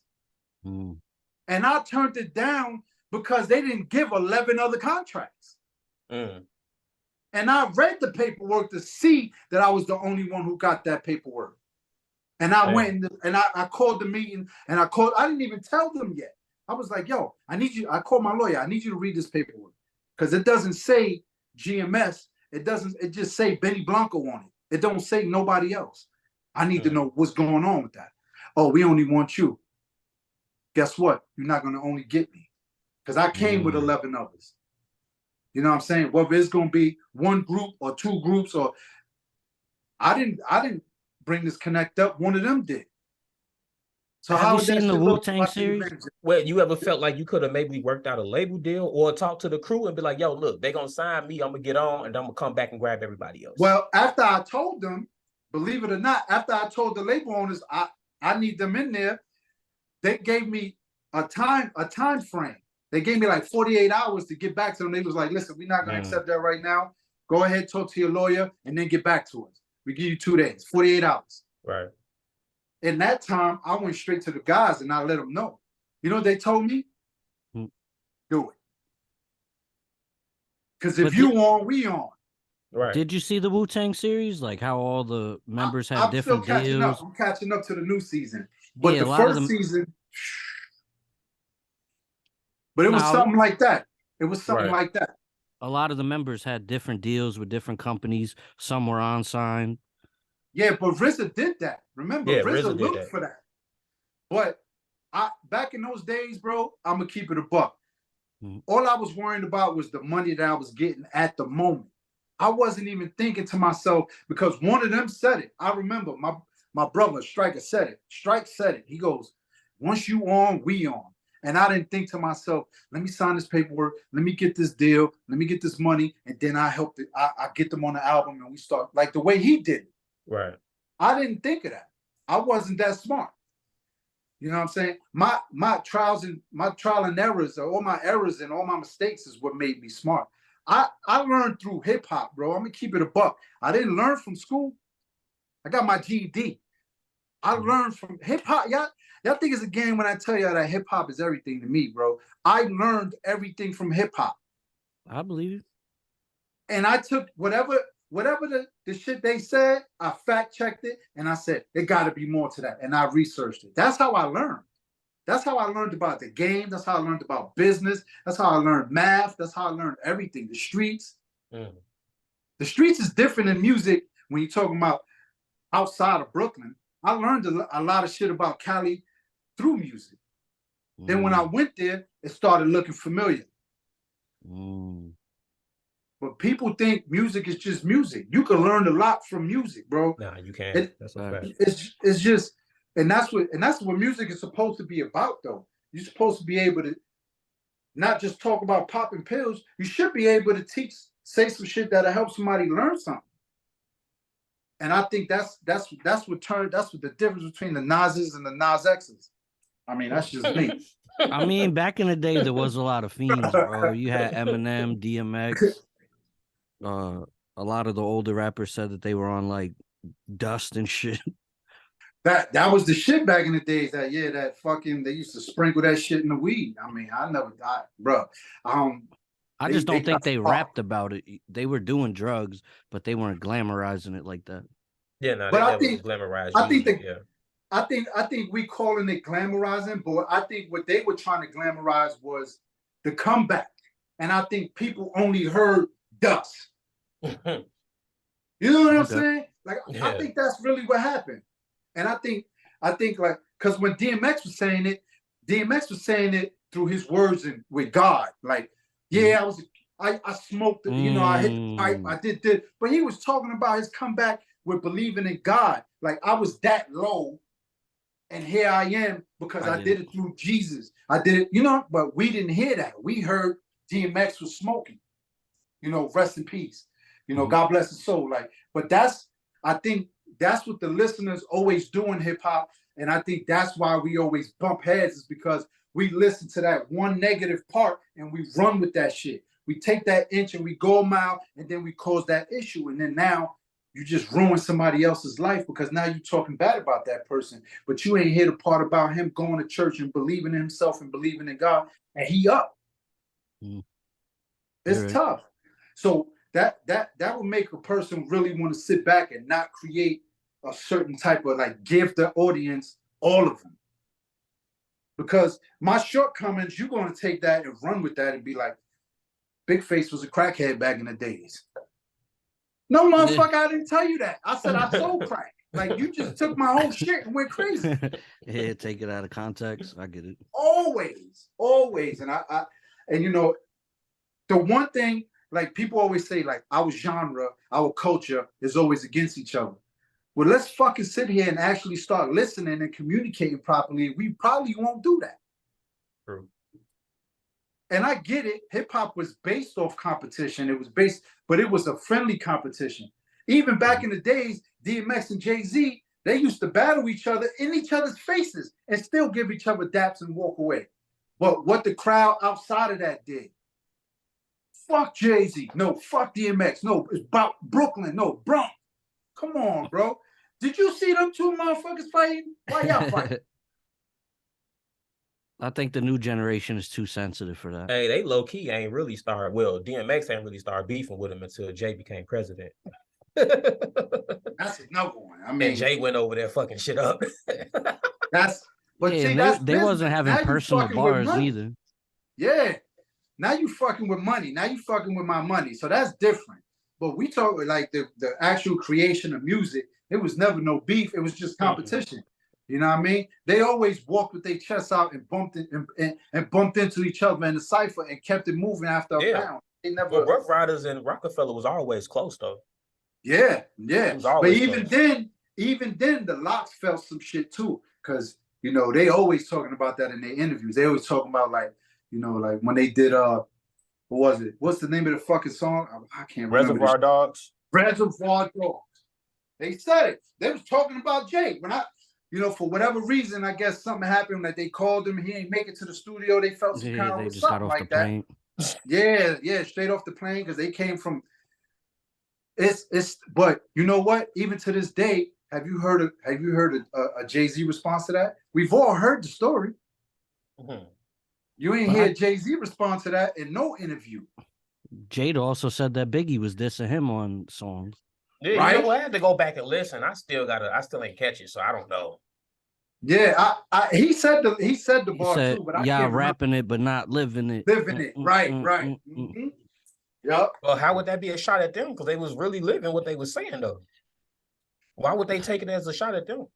No, if I'm living what I'm saying and you saying your record that somebody not living what they saying, I'm not gonna take that no kind of way. Biggie never said that he did that. That's how they felt. You know what I mean? Yeah, that's if I know I slap niggas in real life and then you get on your song and be like, yeah, because niggas ain't slapping motherfuckers in real life. I'm not gonna look at that as a diss towards me. I know I'm slapping. You ain't talking about me, because niggas exactly. So it's like, you know what I mean? Now you're right. But I think it was more to it. I think you got to look at that whole song, because I think he said like the whole verse was against them. He just said that one bar. I think we got to listen to that whole verse and see hear the details to it. They say ex-LAPD is saying that he believes that. Hold on. Siri just activated on my computer, my bad. The ex-cop is suggesting that the LAPD may have ordered Nipsey's murder. Do y'all believe that? I don't doubt it. Anything is possible, especially when it comes to cops, bro. I just feel like Nipsey was getting too big, you know, and not too big, but was getting big, period. You know what I'm saying? And the control of it it was probably getting out of their hands, like they couldn't control it. You know what I'm saying? I think that was the same thing with Tupac. If you ask me, you know what I'm saying? Like Tupac was getting too big for LA, for hip hop to them anyway. And remember, hip hop police was kind of big back in them days too, so they couldn't check him. He too much in the camera. Nipsey was getting there. Ain't he a crip? And he was buying up a lot of property. You know how like back in the days they used to deny loans for like Hispanic and black people? Do you think that was like a modern day way of stopping it? Bro, if you notice, that's happening a lot. The people that are telling that they woke and they explaining what they know, and hey, when it comes to business, I'm buying up real estate, I'm getting this tax deduction, I'm doing this. Those are the ones that they eliminate. And if you notice, that's what's happening, bro. That's what's happening. And I feel like, you know, people take it too light when they be like, oh, when you make moves, keep it to yourself. Don't let anybody else know. It go like for people that's in the limelight too. Like if you go into these interviews and you say, yeah, so you know, if you check out, I got a company called BigFace Real Estate. Now the feds is looking at that. Oh, this motherfucker he about to be worth 2.5 billion. We already got one of those. We ain't gonna let that shit happen twice. Before you even get halfway there, they gonna nip it in the bud. No pun intended. But that's what they did. I heard police was actually watching him too. So what if they was sitting there watching that whole thing go down and they didn't do shit? That shit. I don't let anything pass police, bro. Me neither. They got too much power. I heard police was watching him, so they you don't could have think been one there watching police the whole officer thing. has too much power? I think a lot of them got too much power. Well, they all got the same amount of power, and it's too much. I don't give a fuck what their rank is. They got too much power, bro. I'm a veteran, and I could do a lot of shit overseas that is past my purview here. But I had that power. But I didn't make those stupid decisions. I knew what escalation of force meant. I knew, like, if a person come with me in their hands and I don't see a bomb on their chest, I'm knocking them the fuck out with my hands. Yeah, you're not allowed to shoot them. Yeah, I mean, there are though, but you allowed to do that. You allowed to do that. Over here, you're not allowed to do that. But you telling me I'm a hood nigga. I just came, by the way, I'm gonna put this out because I feel like the system failed me. I'm gonna tell you why. I got locked up in 1997. I have a felony on my record. See, you ain't catch it yet. Because I already told you at the early in the show, I started in 2000 in the military, but I got a felony. Yeah, I caught that. I thought you was finna explain how you got in there. You see what I'm saying? Yeah. So the reason why I got out was because somebody told the lieutenant, and the lieutenant found my file and said, oh, you lied to the recruiter. No, I didn't. Look at the probation letter right there. Well, once you finish this contract, you can't renew. I just did 2 tours for you. Now you telling me I can't renew? That's another conversation. That's for another one. But my point is you taking a hood nigga from the crates who was hustling, who knew what escalation of force is, but now you telling me these racist ass cops can't do the same thing? I thought in a split second not to shoot. So you telling me you that fucking scared? That's what befuddles me, bro. I don't understand that. I could do it, but you can't do it. You've been doing this shit for years, and you got the training. I didn't get that training. I got that training one time. You get that shit every 6 months. Yeah, I always said that to people, like in the military, if I discharge my weapon, I would get in mad trouble. You know what I mean? And I feel like cops aren't held to the same standards. Exactly. You remember, like, every time a round was missing out your magazine, you had to do that paperwork. You getting fucked up. You had, so there's always a loophole, right? I get it. There's always a loophole, but I'm not in the police force, so I don't know if that's even a thing in there. Yeah, but at the end of the day, I gotta be held accountable. How you got fucking body armor and you still covering shit up? And they acting like you ain't covering it up. Come on, bro. You can see that. Facts. So now the people that's holding accountable need to be held accountable, and then that person need to be held accountable. Like, this shit is crazy, man. This shit is crazy. You know what I'm saying? And now it goes with politics too. The politicians need to be held accountable, and the people holding the politicians accountable need to be held accountable. And then, but guess what? If we continue doing that, everybody gonna have a fucking job. We all gonna get paid. Y'all want to get into this last video tonight? Let's do it. What we got? Let's see.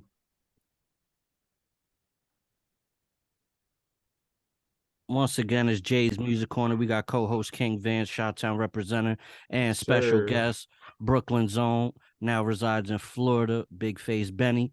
And we got Millie's over. Let's get into it. Jay's Music Corner.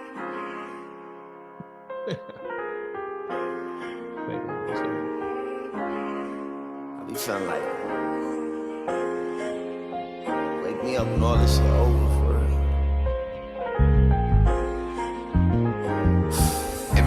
Killed this motherfucker, man. On the road to Suburbans, independent rap money, you can't fold what I'm earning. Holding up my whole city, and my shoulders been hurting. I seen the perkies turn my homie into a whole different person. Late night, I'm in this foreign car, lonely and swerving. Designer fashion and a laundry list of hoes that I'm curving.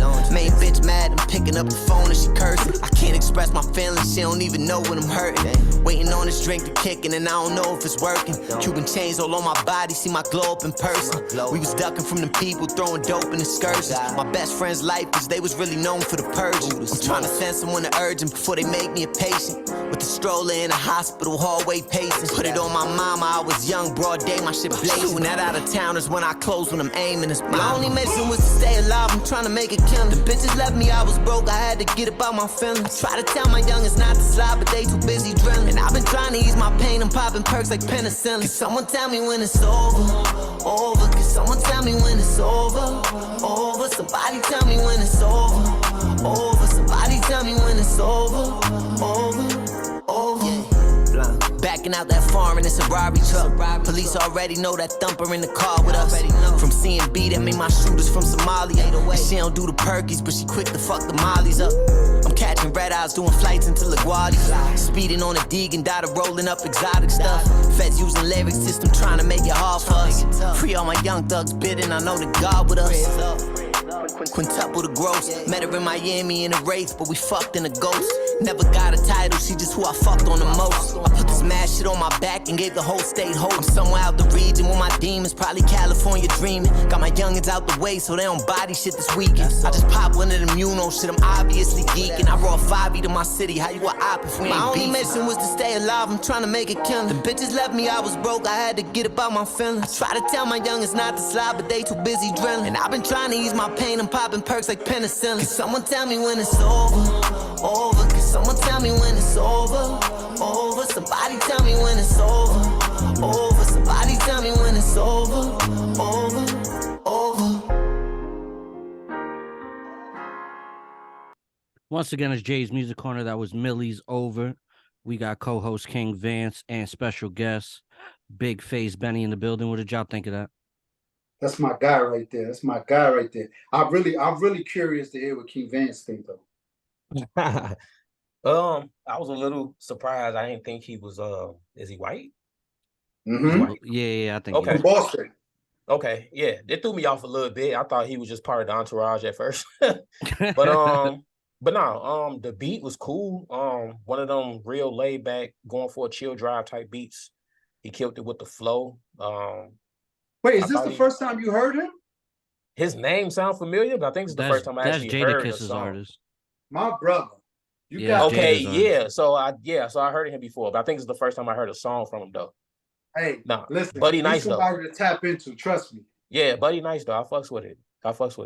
He's real big. You know what I like about him?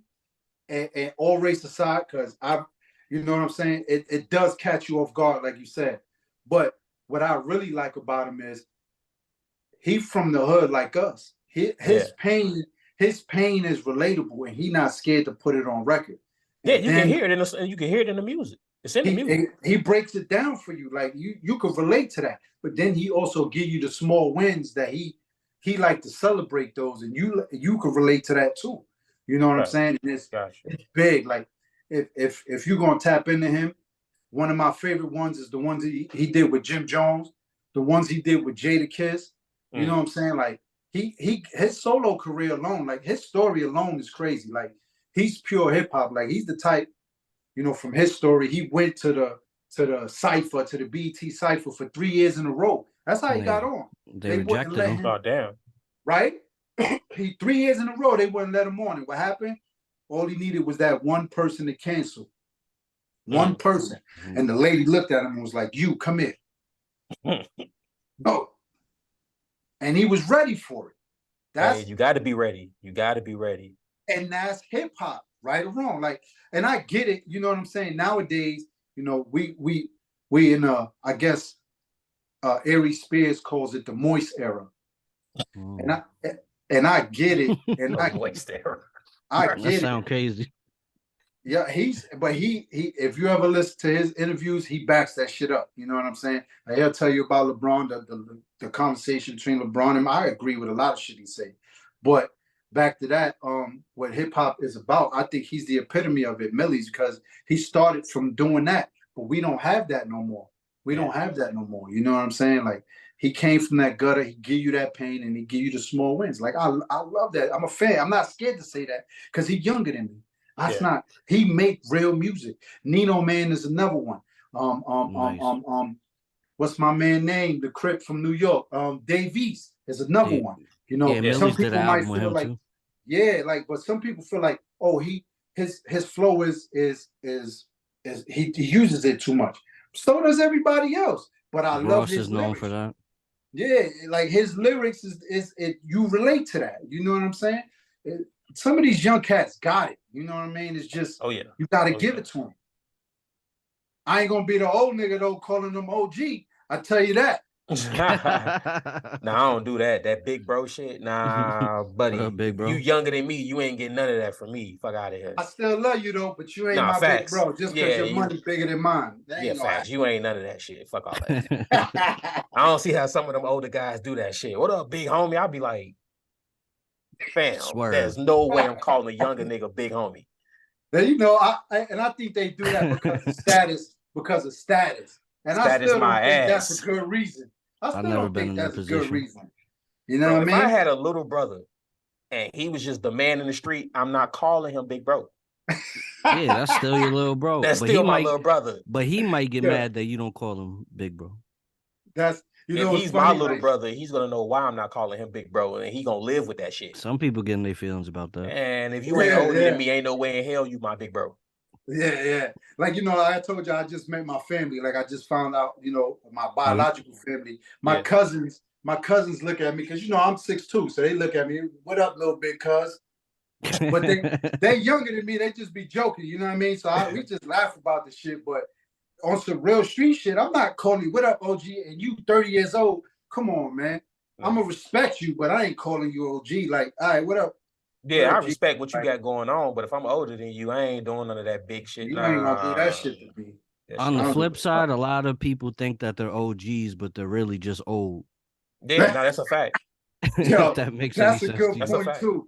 That's who you know what it is? It's like the word love. People they abuse the word love. They abuse the word family. They abuse the fucking word OG too. Yep. Because some of y'all motherfuckers survived the hood don't mean you are OG. Right. You just survived because you was quiet. And then they still be old and dumb. You know what I mean? But my thing is, if you ain't giving no real game kicking back to the youngsters, how you gonna call yourself an OG? That's what all OGs ain't got game, bro. You know what I mean? To me, that's like a prerequisite to be an OG. You got to give game back to the youngsters. Kind of intelligent. Something. Give them something. You think RZA, who has knowledge of self, he went to go see the man who created Wu-Tang in the mountains, who had knowledge of self, who knew what was going on and was getting that wisdom from a real OG. He ain't gonna go to somebody who don't have math to get some game. Can I ask you a question about that? Because I didn't grow up in that era. It was really like the 5%ers and like Zulu Nation. Like that was like a real like That was a real thing, and it grew 5% is so still fast. a real thing. Yeah, it's still a real thing, and it grew. Okay. But in my time, it grew so fast. Like, and I believe it or not, I knew so many, and I was like this close because my thing is I'm not a religious person. Me I'm neither. not a I'm not religious either. person, and I'm not here to have a religious conversation. But if Mhm. that's what y'all want to do, we'll do it. But I'm gonna tell you something. I respect all religions. Fact. Okay. Like, if you have the heart to believe in something, then you go ahead and do that. So Where I 5 think percenters, that's a lot of- religion? Say again. That's a religion, 5 percenters? I don't think so. I think it's more about knowledge. I think it's more Okay. about putting two and two together. Because I got some lessons when I was back, because I had a name and everything. I can't remember the name. They was trying to bring me in. And sometimes the lessons is not confusing. They break it down to you. They show you why certain things is called certain things. Why they put two and two together for you. You know what I mean? Okay. But it's like some people don't. Some people don't understand this. Jay, you understand? Hey, King Ron, Vance? Are you a veteran? Have you ever been in the military? No. Okay, so this is really for Jay. There, I don't mean to throw you out of the. Nah, you good. You good. But Jay, understand what I say when I say in basic training, they break you down to pick you up. They're not there to beat you up. They're there to show you that you can go to your lowest and still come up. Okay. Some people can't mentally deal with that. Well, it's the same thing with a lot of the religion. The religion is breaking you down and saying, "Oh, this is how you should live." Some people take it a different way. Some people take a story and they think that there's this and there's that and there's that. I'm not saying there isn't a higher power. I'm just saying I'm not gonna listen to a he say, she say. It's like a computer. They just wipe your memory and try to teach you some new shit. See, but when you say it that way, Jay, when you say it that way, people don't want to hear it. Because to them, that's a fact. That's how I felt about basic training. I felt like they was trying to make me forget everything I knew to let me know there's something else and let me live that way. That's what basic training is. That's what basic training is. It's to make you forget what you learned out there, because we're going to show you at your lowest how to survive. That's how they do it. But we take it as punishment because we've seen it in the movies. Mm-hmm. You know what I'm saying? And to be honest, that's not natural life. That shit is different, bro. It's not. It's not supposed to be natural life, though. It's supposed to teach you how to survive in a war environment. That's what that's for. You know what I'm saying? It's been so many, but you know what's funny? Jay, you remember when you got mobilized? What's the first thing they tell you? When you do that training to get certified to go overseas, what's the first thing they tell you? I wasn't in the Army. I was in the Navy, so I don't think mobilized. Oh, yeah, that's different. Yeah, I never heard that term before. Well, the term is forget what you learned in basic training. We're going to teach you the new war. Damn. Yeah, it kind of was like that when you got on the ship. It was a whole different thing. The shit is different. Yeah. The shit is different. You know what I mean? Like, you're not digging foxholes. You learn how to dig foxholes in basic training. You're not doing that shit no more. You're not even doing your job. Yeah, you do everybody's job. Right. I was wherever they want you, that's what you're doing today. By certification, I was an artilleryman. You know what I was when I was overseas? An MP. So you telling me a felon is an MP in the military? What's the MP is military police. Oh, right. Okay. Right. Got it. Okay. I don't even know the fucking penal code in Brooklyn. You want me to teach it to these motherfuckers? And then they want you to care too, and maybe you don't. Bro, I could tell you some funny shit. That might be another show. I don't know. But they have me in charge of people, and shit. I don't care about nothing, bro. And to fake that, I couldn't. You know what? And people don't like to hear it, but you know, we were in a recession, a bad depression, and that was, to be honest with you, man, it was a good financial thing for me and my family. And a lot of people be like, oh, that was an escape for you. That's just an excuse. And I get it. You can be mad at me at that, but they let a felon in the door. Damn, I was making like 6-7 racks a month. This is what I'm trying to say. That's a good life. I just didn't like the lifestyle. I was on the corner hustling with 11 other dudes, and we were splitting it. I wasn't making that a month. I understand. So at the time, it was a good idea for me. Get an They can education, call it what couple they want. benefits. They You know what told I me I mean? ran and escaped. You goddamn right I did. Fuck you talking about. I don't apologize for doing shit if I feel like it's gonna make me better and do something for my Facts. family. You goddamn right I ran off, nigga. Fuck you talking about. They Some let me in people the think door. some people think that you're dumb because you read. You know what I mean? Like I can't pay attention to that. That shit is ill. Yeah. That shit is still ill to me, man. And you know what's funny?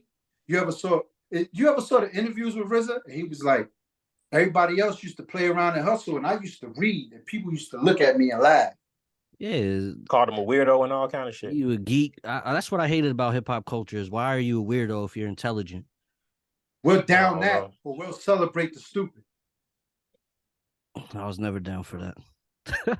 That shit was weird. I mean, growing up though, I ain't gonna lie, me and the homies did that shit when we was like little kids and shit. You know, like 10, 11, 12 years old, we outside doing shit. We see a nigga with a book, like, fam, get the fuck out of here with that shit. Yeah, I mean, like, I we was like that too. outside, bro. Come on, man. But you know, But you you know know what the it is? older.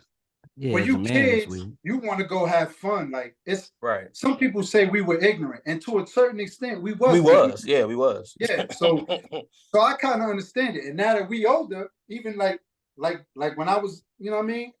I thought about it. I'm like, God damn, I was fucking ignorant. Yeah. Like I should have read those books. I should have. Now I'm over here on you. Thank God they got YouTube. I DIY every fucking thing.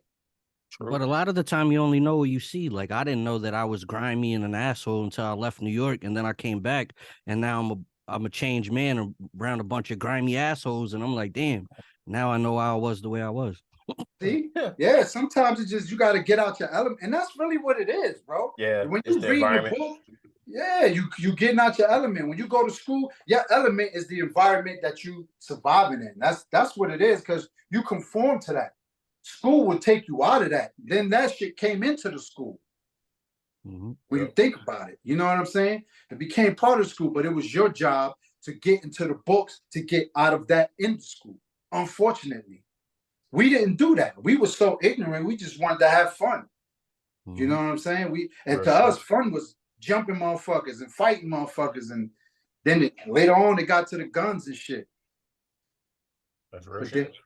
But then we wonder why the kids today is the way they is. Bad OGs, man. You would never tell a kid to pick up a gun. Hey, some of the OGs are scared to talk to them fools. Nah, I'm not denying it. I'm not. You know what it is too? Is the people who call themselves OG and don't really fucking teach them the right game. They don't do that. Because you're not going to want to be the leader, but you don't know how to lead. Right. Yeah. Right. So the quiet dude who survived the hood, calling himself OG, is telling them, listen, make sure that when you walk in the street, you have about 5-10 people with you. That's because that's how your quiet ass used to roll. I was on the corner by myself, and I taught my daughter how to be by herself. What the knuckle game look like. What having fake friends look like. What having real friends look like. But if you're not living that life, you're gonna give them that moist era knowledge. That's why I fuck with Ari Spears, because he tell the truth. I was also told that back in your day that people protected the neighborhood, and people really don't do that anymore. I'm gonna keep it a buck with you. That was like the beginning of games. Yeah, that was like before me. That was before the drugs and the money came. Those are the guys that I learned from. So you learn from the right people then. That's why it was 11 of us on the corner, not one person fighting with 11 people for a corner. See what I'm saying? That's why it was 11 of us on the corner trying to get money, split it. They going to get the 8-ball, coming back. I'm going with somebody else to chop it. We taking turns to go on the corner. It wasn't, yo, fuck y'all, let me get this. Y'all niggas got to get off my corner. It wasn't that. It was the new niggas that came on after that when we left the corner that started that. And that was our fault because we didn't teach them that. We kept the game to ourselves. Do you think there was a reason for that? Like maybe not wanting them to surpass them? It was also that backstabbing era too. So instead of giving that knowledge, we kept it to ourselves, so we ain't had to deal with no. It's a lot of factors. It's very, various shit. It's a lot of factors, but that was one of the reasons why I didn't talk to a lot of people back in the days when I left. You know what I'm saying? Even when I was on the corners, my brothers, the OGs was coming out of jail, pulling me to the side, telling me, yo, we was in there, niggas was snitching on you. This is who you can't trust, and this is how you gotta move. I got in the game from them. Yeah. That's wicked. You understand what I'm saying? I got in the game from them. But guess what I didn't do? I didn't do what they did. And that's why it stopped there. Because I'm one of a million. And we all did that. We didn't sit them down when we came back from 17 years. We didn't tell niggas like, yo, through the grapevine out here, and whether it's in Rikers or up, whatever it is, this is what we heard. You need to watch your back. You need to move a little different. Take so-and-so out your circle because this is what's happening. And then it gave me a chance to reevaluate my situation. But I never shared that same, the way they did it, I never did it. So why we not taking responsibility for that? Because we still in that same mindset. We want to sit here and blame the younger generation. We want to blame your generation. But we responsible for your generation. I think my generation's decent. I think it's the ones that came after us that. Nah, Well, it started with us. Here's what I'm saying though. So maybe I don't want to throw us under the bus. Nah, but this is where you gotta take responsibility, bro. It started with us, bro. Listen, y'all only learn by seeing us. We didn't teach y'all. So you only got half the truth. And then if that, what you gonna give the ones younger than you? I honestly don't even associate with them. I'll be like, yo, get out my face, bro. See where it's going though? And that's why it's going down. See where it's going though? That's what I'm trying to say. But people don't see that. And but I don't like talking to a wall, son. I can't talk to somebody that don't listen, bro. Nah, and that's why we didn't want to talk. Because you motherfucking know-it-alls. Yeah, we ain't listen either. We was the hardhead generation. And nobody want to accept that. But I get it too, because I was also a know-it-all at my age. But when I got my ass whooped, I learned. We didn't whoop no ass. Okay. So how people gonna learn? Y'all didn't whoop their ass. So how the fuck they gonna learn? It stopped somewhere. I had between big homies me though, that and will between beat that y'all. ass. It stopped somewhere right there. You know what I'm saying? Yeah, as a generation, we fumble, but I have some big homies that are getting that ass for real. Yeah, you get a couple, but a couple ain't gonna be enough. Yeah, you know what I'm saying? The generation as a whole is fucked. Yeah, let me tell you something. My pops would put hands on anybody back in the days, and my brothers knew it, and they respected him. Yeah. And when I saw how they was moving, they put hands on. They knew my brothers. I respected it. But me, I'm out here living off their strength. You see where I'm going with that? At some point, I got to prove myself, but I didn't have to do it how they did it. Right. So what do you think? The kids right after me, they don't got to do it like that either, because I'm making sure they ain't got to do it. I'm part of the reason why it's the moist era. Because they ain't got to do the work. What's the first thing people my age always say about people your age? We didn't want them to go through the shit we went through. I hustle so you don't have to. Maybe they should have fucking hustled so they could get their ass whooped. Well, that's kind of based on the same topic that I've had a few times with some of my friends on Facebook. We all grew up in the hood, but our kids don't. But we always look at our kids like they kind of soft. But we didn't want them to grow up in the hood in the first place. So it's kind of like, you know what I mean? So it's kind of like, what do? We didn't want them in the hood. They didn't grow up in the hood, but they don't have that hood. Like they're not street smart. Oh, it's true. And that's why there's a declining, effort of what we're used to. Right. We're never gonna see that again. Unfortunately, we're not. And we got it. The problem, what the other problem is that we don't accept it. We can't evolve if we don't accept that. In order to come up with a solution to combat anything, you got to accept the issue and then come up with the solution. But we can't do that. And that's always in our culture. It's only in our culture. Take the blame. We won't take the blame. And how are we going to come up with a solution if we can't take the blame? That's true. That's deep. That's That's true. deep. We can sit here and be like, yo, hip hop is gone. Nigga, we did that. We created that rap group and we applauded them when they was little kids doing this shit. And now that little kids now, those parents that are in their 20s are doing it. We never corrected it. So how they gonna correct it? That's crazy. We don't look at that. We don't look at that. And I think I've accepted it. And that's why I take it to my artists. You know, Sila's like in your age group. Viral is just turning 18. So he's young. You understand what I'm saying? So I'm in that exactly what we talking about. I'm trying to bring it to my artists. I'm trying to do exactly that. You know, I might not be able to do a lot of things that hip hop is required, like having a verse ready for a freestyle. Motherfucker, I can't even remember the songs I wrote. Yeah, I'll be like that sometimes too. You know what I'm saying? So, but there's people that's good with that. I'll keep it a buck. I'm an artist. I write R&B songs. I write pop songs. I write raps. I do everything. But I'm not gonna sit here. I also do videos. I spend maybe 90% of my days taking photographies and B-roll and doing shit. I'm not in this studio. This is the studio right now. You see where I was earlier? I took y'all on a ride. We just went through the whole Orlando, and now we're in Kissimmee. And now we're in BigFace Studios. I'm never here. My artists walk in and out of this shit every day. I walk in here and I hear new sounds all the time. You know what I'm saying? So I can't be an artist and be like, oh, I got a freestyle. I'm not your typical hip hop artist. But I bet you I got some songs for that ass. Like Westside Gun.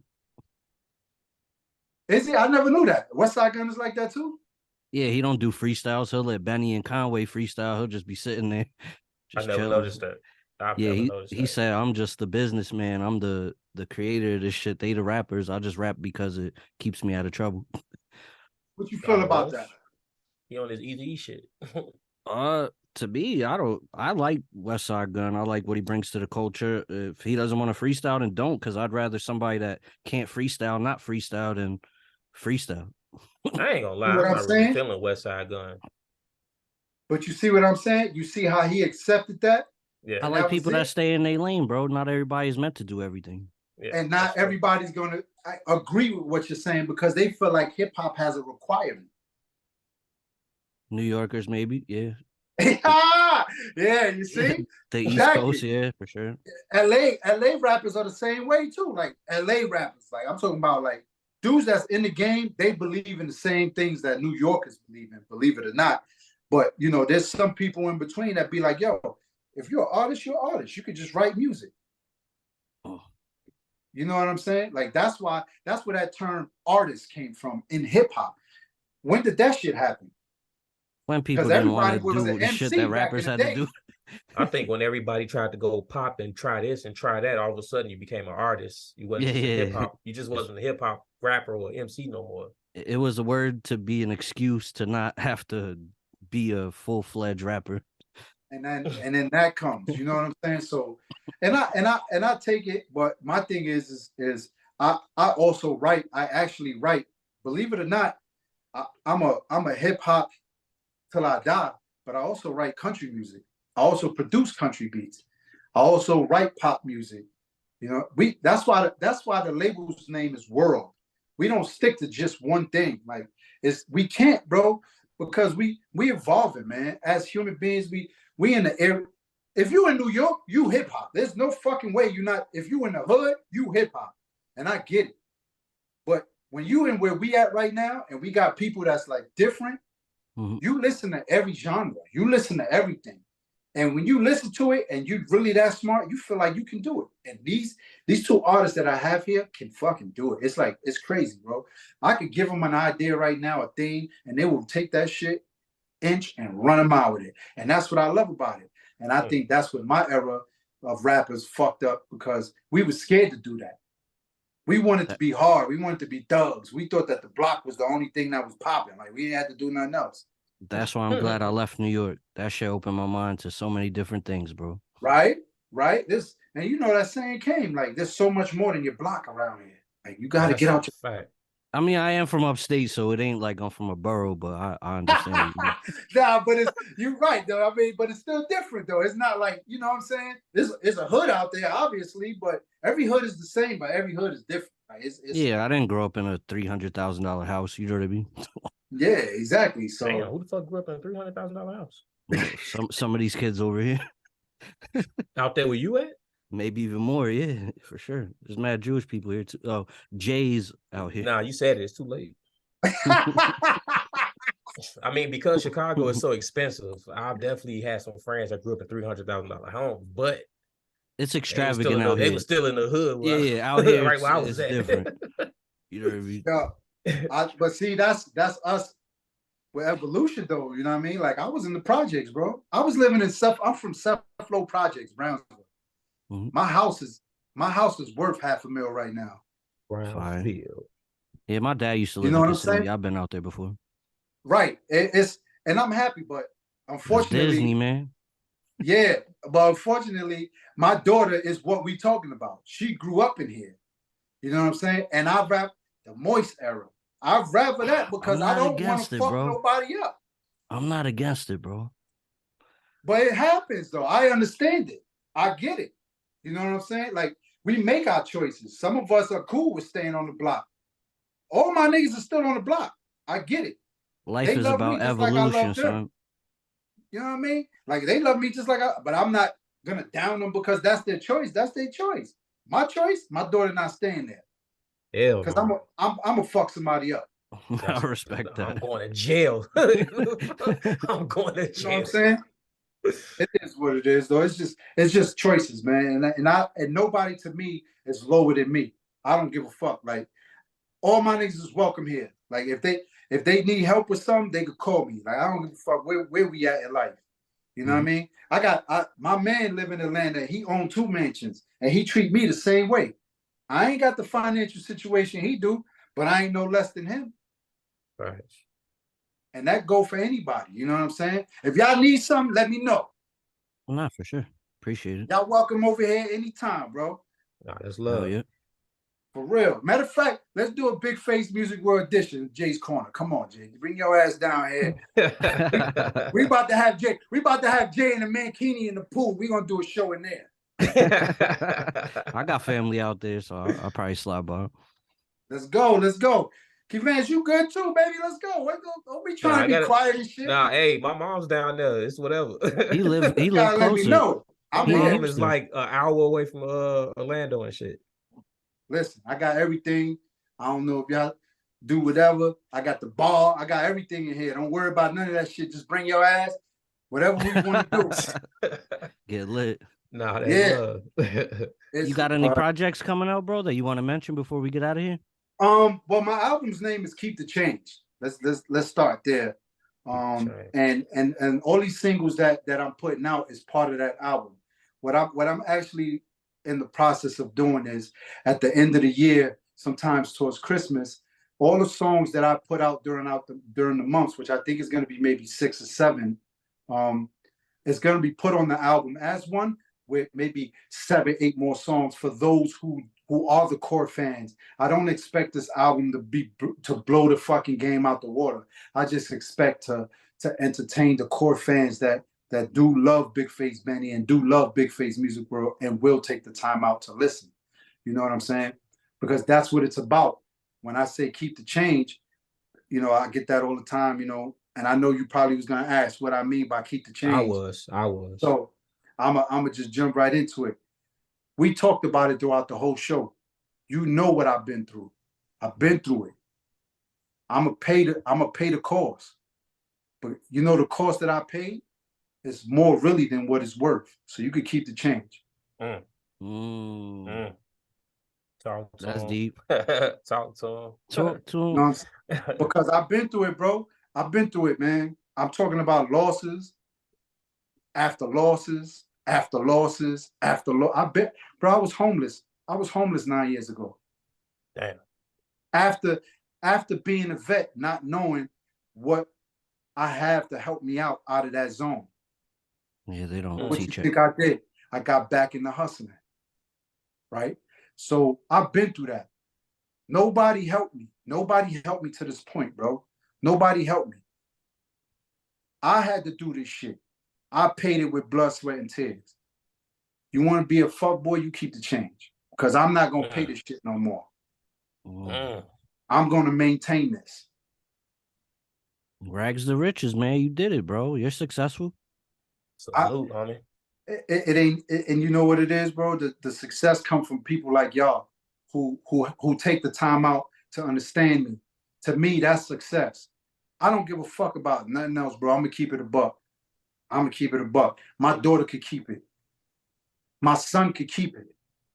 I like people like y'all who take the time out to have the conversation and understand me and give the feedback and, you know, appreciate and enjoy the craft and things like. To me, that's success, bro. You know what I'm saying? Yeah, it takes a return on investment to continue this. I get that. It's a business. Yeah. But mentally, my success is networking and meeting people like y'all, like Chris. You know, we both know Chris. He's a mutual friend and things like that. Like, just, bro, I've always been a loner. You know what I mean? I've always been about working hard. So if I get to meet good people who know what I know and we have that mutual understanding and things like that, that's success to me, bro. I'm telling you. And it ain't because I'm broke. It's not. You know how they say people who broke they think money isn't everything. I'm not broke, but I don't think money just maintains my lifestyle. I like succession to be the people that I meet, the fun that I have with them, the fact that I'm able to tell Jay Arroyo and King Vance, you welcome here, and we could chill out in the pool and drink whatever you want from the bar. To me, that's success. I don't have to worry about where I'm getting $1 from tomorrow, because that's where I lived. I was there. Success is living comfortable to me and being able to network with people, meet new people, and saying, yo, you're welcome. Hell yeah, we appreciate it, bro. Salute You know to what you I'm saying? and your success. Definitely. Even if you want to be humble, you came a long way, man. You did your thing, bro. You deserve it. Appreciate that, Fair man. enough. Thanks. You know what I'm saying? So, and I really mean that from the bottom of my heart, man. Y'all very welcome to come. Y'all welcome to come anytime y'all here. Just ring me up, let me know what the deal is, and we out. I don't give a fuck. For sure. We doing whatever we do. You know what I mean? So, but you know, back to your original question. I do have the album. We got videos coming out soon. We're gonna do another video. We actually got another video shoot for the next single, which is called Green Bands. I ain't want to really give it out, but I mean, since it's coming out anyway, Green Bands featuring Sila La Sicaria. And then I'm also gonna work on a new intro for this podcast with somebody named Jay Arroyo. I don't know. Y'all got the mic right here, bro. I heard Jay Arroyo coming out with some heat, so I gotta grab him while he's hot. You know what I'm saying? So I got a lot of things coming up though, man. And we also worked on we just shot a video for Young Viral in Colombia while we was out there. That's shit. Fire. So, and that comes out tomorrow. But you know, it's not your typical, you know, it's more pop funk house, you know, the type of shit that you turn up when you got 15 girls in your crib. You want to put this on. Disrupting the culture, man. Right. Walls, man. That's his job though, man. That's the Young Buck job. You know what I'm saying? So, but you know, we working, man. They keep me busy here, bro. I got a lot of hats to fill, so I stay busy, man. You know what I'm saying? So it's really hard to, like, I think I told you like 2 months ago, yo, I got a beat for you for the, so we could do. I still ain't even send it to you. Bro, I've been so busy. I'm in school. I'm doing a bunch of things. You probably forgot I said that. Look, see? Yeah, when I tell people I'm busy, I don't be lying. Like, that's a fact. That's a fact. I think people think we be bullshit. We be like, yo, I get to you. My busy is to get this bread. You know what I mean? Yeah, so yeah. That's priority. I'm not in the position that you're in yet. You know what I mean? No, but it's there, bro. It's at your fingertips. Whenever you ready. Yeah, I'm still young, so I'm not too stressed out about it. Don't waste too much time though, bro. If I was your age and I didn't have what you had, I would feel some type of way. Being my age, I'm not mad that I don't have what you don't or what you do. Yeah, definitely. I see what you're saying. That's a different predicament. I feel what you're saying, but you know, you ever saw that cartoon? It's a guy, he in a Honda, and he's like, damn, I want that Bentley. Then when he get the Bentley, he see the chopper. Damn, I want the chopper. Then when he get the chopper, he see the private jet. Damn, Never be happy. Never. And I feel like it's the same thing with my standing. You know, it's like I wanted to have my own company. Now I got my own company. Now I want land. I want cattle. I want It gives business. you a purpose to live for. You know what I mean? It does. I've always looked at that. I always looked at that little cartoon because I know what you're talking about. I always looked at that two different ways. Yeah, you should be happy with what you got, but there's nothing wrong with wanting more. You know what I mean? Once you stay content, you no longer have that hunger and the fight to go get something more. There you go. There's nothing wrong with wanting more. You can still be grateful for what you got and still want more at the same time. And I agree with you. But you know what? Here's the funny thing. That cartoon that's in the social media, they cut off the end at the top. You know what the top was? Yeah, it was a guy like in a window or some shit, and I think he can't go outside or some shit. And he's looking at all the people that's outside like, damn, I wish I can go out there type shit. Right. Yeah. You know what I'm saying? You got to humble yourself. And I think that's the moral of the story. And I think a person like us who we building things and we trying to get to that land. We trying to get those multiple businesses. We got to understand that even when we get that, we still got to humble ourselves. Right. You know what I'm saying? We can't look down at people and be like, yo, fuck y'all. And I think there's too many people like that. And I think they mess up the economy. I'm going to keep it a buck. Yeah, there's a lot of people out there like that. That's definitely how music is. Exactly. And I think people just take that as only that picture that we talking about. I think people just take that as a lifestyle. They're not putting it into all aspects of life and whatever your hobby is. Because music is the same way. Whatever business you in is the same way. Whatever level of that business is the same fucking way. People need to humble themselves regardless. It don't matter if you're fucking host of a FM radio station. They even like they big shit. They even look at listeners like they ain't nothing. Like you can't do that. Yeah, it's your listeners. How you eating? You can't do that. You humble yourself. And I think people don't take that cartoon and put it into different aspects of life, and you have to. That's a fact. Me personally, I'm glad everybody don't know that because that makes us and them. Yeah, you can identify who's who. Yeah, you're right. Real shit. Did you want to shout out your social media or anything like that? Yeah. You know, first and foremost, let me shout out you guys. I appreciate you guys. You know, thank you so much for having me. Yo, I love this type of shit, man. It was a great conversation. You know, it didn't seem like an interview. It sounded like we was just boys hanging out. All we needed was the drinks. Well, all I needed was the drink. But this guy over there drinking Tito's. But thank you, man. I appreciate that. You know shout out to my dad. But you know, first, you know, you can find the company, BigFace Music World, one word on anything. You know what I'm saying? On IG, you can find me, the artist, BigFace, B.M.F.W. And then find me BigFace Bennie anywhere else. Facebook, Twitter, YouTube, anything, man. You can find my music, just Google me. Copy. I just followed you. I just followed the Instagram page right now. Yeah, you know what I mean? I'm on Twitter more often though. What's your thing on Twitter now? It's the same. It's BigFace Bennie. It should be BigFace Bennie. Yeah. Now you ain't gonna get much on there because I think that shit for the cops. But I be on here. I be on here a lot, man, because Facebook be fucking with me. So I be jumping over to Twitter a lot. Listen, I know we at the end of the show. I ain't trying to cut y'all off, but let me ask y'all a question. Mm-hmm. Did y'all pay attention to that TikTok in the Senate shit? I seen that, but I ain't got TikTok no way, so I ain't tripping.